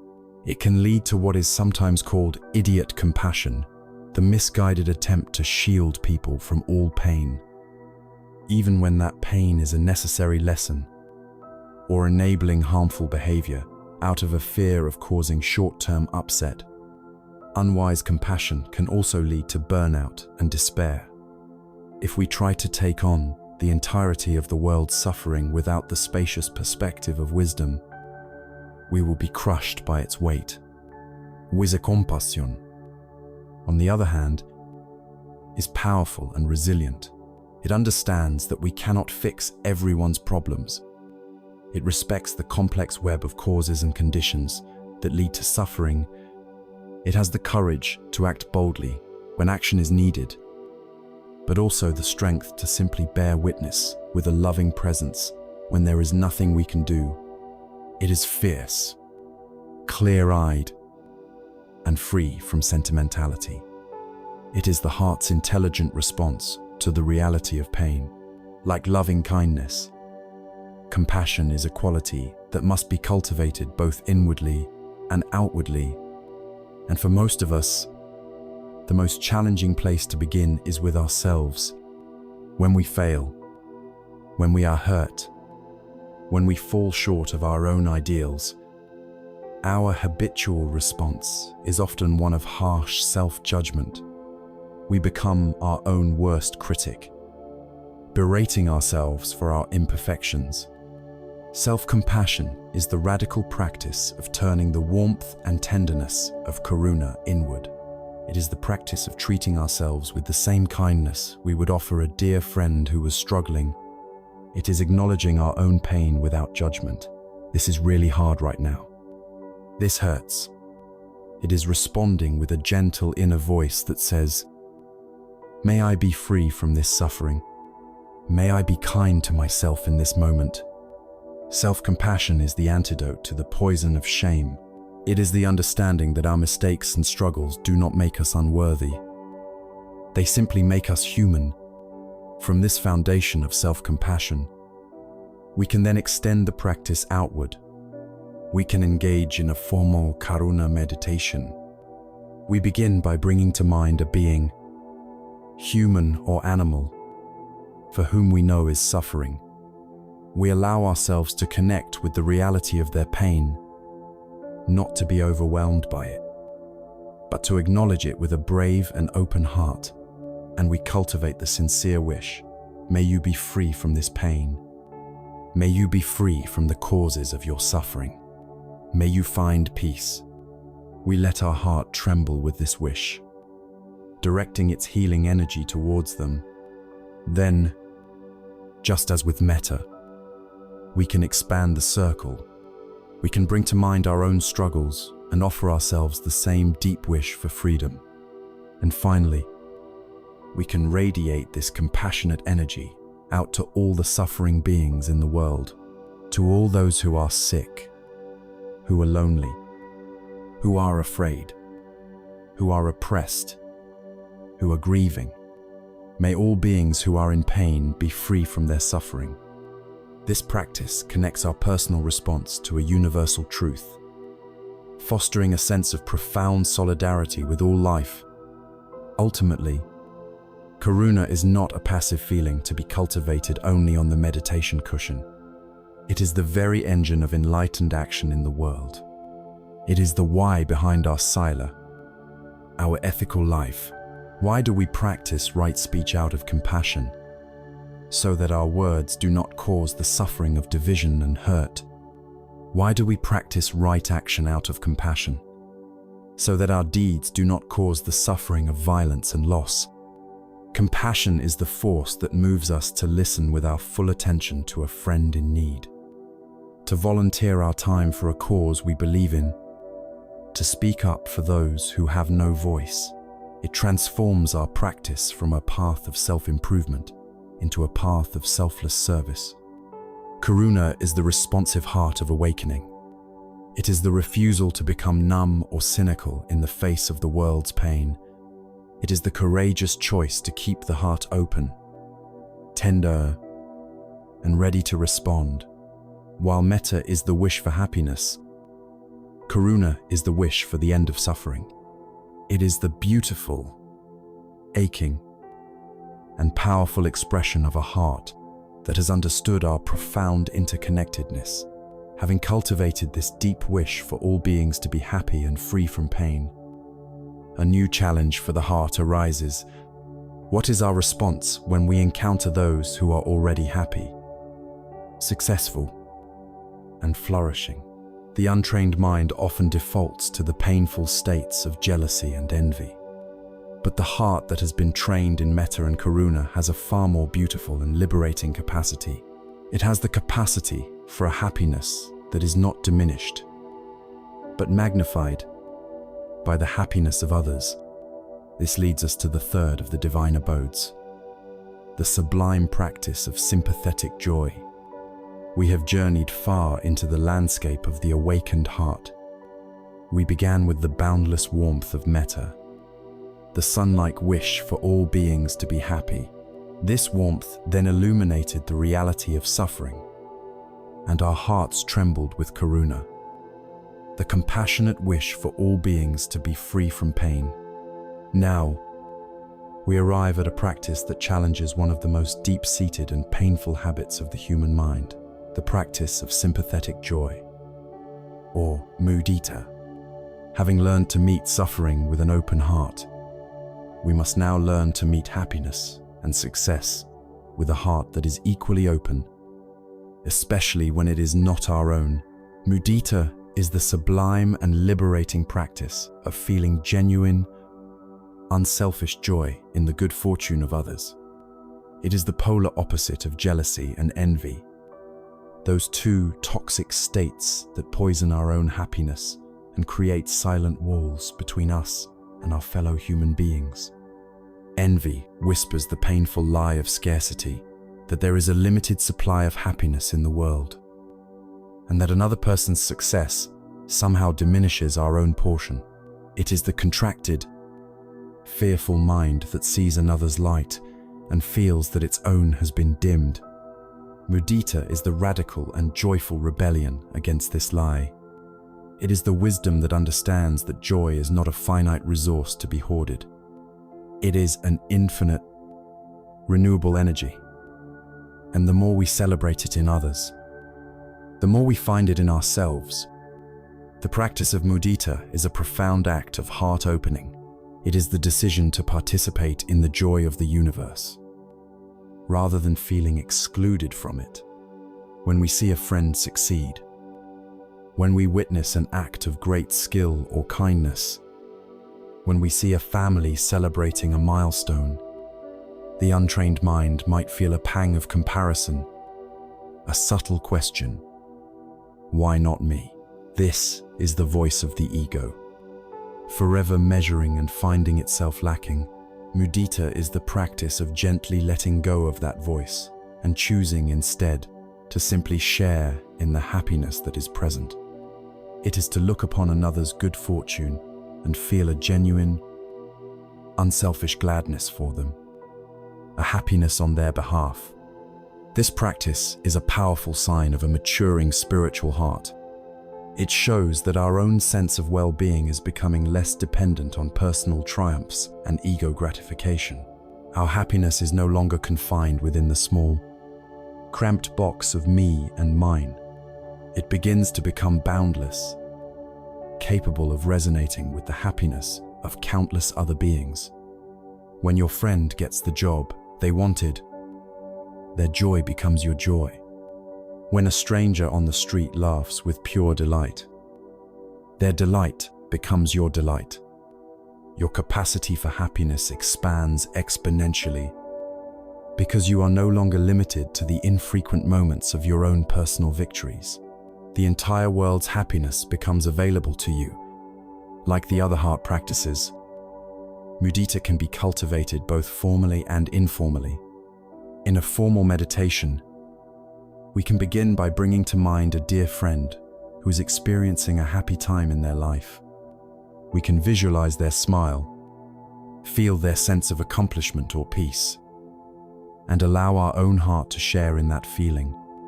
We can silently offer them phrases like, "I am so happy for you. I rejoice in your good fortune. May your joy and happiness continue and grow." The more challenging, and ultimately more liberating, practice is to extend this feeling to someone whose success has triggered our own envy. We must first meet our own feeling of jealousy with compassion, acknowledging the pain of it without judgment. Then, gently, we can try to shift our perspective. We can recognize that this person, just like us, simply wants to be happy. And in this moment, we can try to offer a small seed of mudita, a simple wish. "I am happy that you have found happiness." This is a heroic act of letting go. We are not just wishing them well, we are freeing ourselves from the heavy, painful burden of comparison and resentment. In our daily lives, opportunities for mudita moments are everywhere. When we see a happy couple walking hand in hand, we can silently wish them continued joy. When a colleague receives praise, We can make our congratulations genuine and heartfelt. When we scroll through social media, we can transform it from a field of envy into a training ground for sympathetic joy, consciously rejoicing in the happy moments and successes others choose to share. We are actively training our minds to see the success of others not as a threat, but as a gift, a reminder of the beautiful potential for happiness that exists in the world. These three sublime attitudes, metta, karuna, and mudita, form a beautiful and complete response to the world. We meet all beings with metta, the wish for their happiness. When we see them suffering, our heart responds with karuna, the wish for their pain to cease. When we see them happy, our heart responds with mudita, rejoicing in their good fortune. Yet, to hold all of this, the boundless love, the deep sorrow, the radiant joy of the world, we need a container that is strong, stable, and spacious. This brings us to the fourth and final of these divine abodes, the capstone of the emotional heart, which is equanimity, or upekkha. Upekkha is the quality of profound balance, a deep and unshakable peace that is not disturbed by the changing winds of fortune. It is the quiet, spacious wisdom that holds all of our experiences in a loving, non-reactive embrace. It is equanimity that allows us to offer loving kindness without becoming attached, to feel compassion without being drowned in despair, and to feel sympathetic joy without losing our center. It is the deep, silent stillness of the lake's bottom, which remains unmoved whether the surface is reflecting a sunny sky or a violent storm. Equanimity is the serene and spacious heart that has found its ultimate freedom. Together, these four qualities are the radiant signature of an awakened being. They are the natural perfume of a heart that has been purified by ethical living, calmed by mental discipline, and liberated by wisdom. They are the ultimate expression of the integrated path, showing that the journey inward does not lead to a cold detachment from the world, but to a profound, wise, and boundless capacity to love it. We have now walked the full length of the Eightfold Path and explored the beautiful qualities of the heart it cultivates. We have seen how wisdom, ethics, and mental training weave together, and how this integrated practice gives rise to a heart that is filled with kindness, compassion, and joy, all held in a state of unshakable peace. We have the map, we have the instructions, we have seen the destination. All that is left is to take this profound understanding and see how it illuminates our final view of the human journey, from suffering to freedom, and how it empowers us to walk our own path with confidence, clarity, and grace. We have traveled a great distance together, on a journey that leads not to a faraway land, but to the very center of our own heart. We began in the familiar territory of our own restlessness, acknowledging the silent hum of anxiety and the profound dissatisfaction that so often colors our lives. We looked bravely at this suffering, and instead of turning away, we found the courage to ask why. The path then led us to a startling revelation that the root of our struggle was not in the world outside, but in the intricate workings of our own minds, in the relentless, thirsty grasping of tanha. It was here, at the source of the dis-ease, that we were given a great gift, a map. We unfolded the Noble Eightfold Path and began to walk, weaving together the threads of a life. We built a foundation of sila, creating a life of harmless integrity. We sharpened the mind with the tools of samadhi, cultivating the joyful energy, clear awareness, and steady peace of a trained heart. From this stable ground, the flower of prajna, of wisdom began to blossom, illuminating our world with insight. And finally, we saw how this integrated practice gives rise to the heart's most sublime qualities, the boundless warmth of loving kindness, the trembling response of compassion, and the selfless delight of sympathetic joy, all held in the perfect, unshakable balance of equanimity. If there is a single core message to be taken from this entire journey, it is this: peace is not a destination you arrive at, nor is it a prize you can win. It is not something you can acquire by rearranging the world around you to finally suit your preferences. Peace is an inside job. It is the natural state of a mind that has learned to stop fighting with reality. It is the quiet stillness you uncover within yourself when you gently lay down the weapons of craving and aversion. The freedom you seek is not in a different place, a different job, or a different relationship. The freedom you seek is in a different way of relating to this very moment. Right here, right now. The tools for this liberation: mindfulness, wisdom, compassion are not exotic or out of reach. They are your birthright, inherent capacities of the human heart waiting to be cultivated.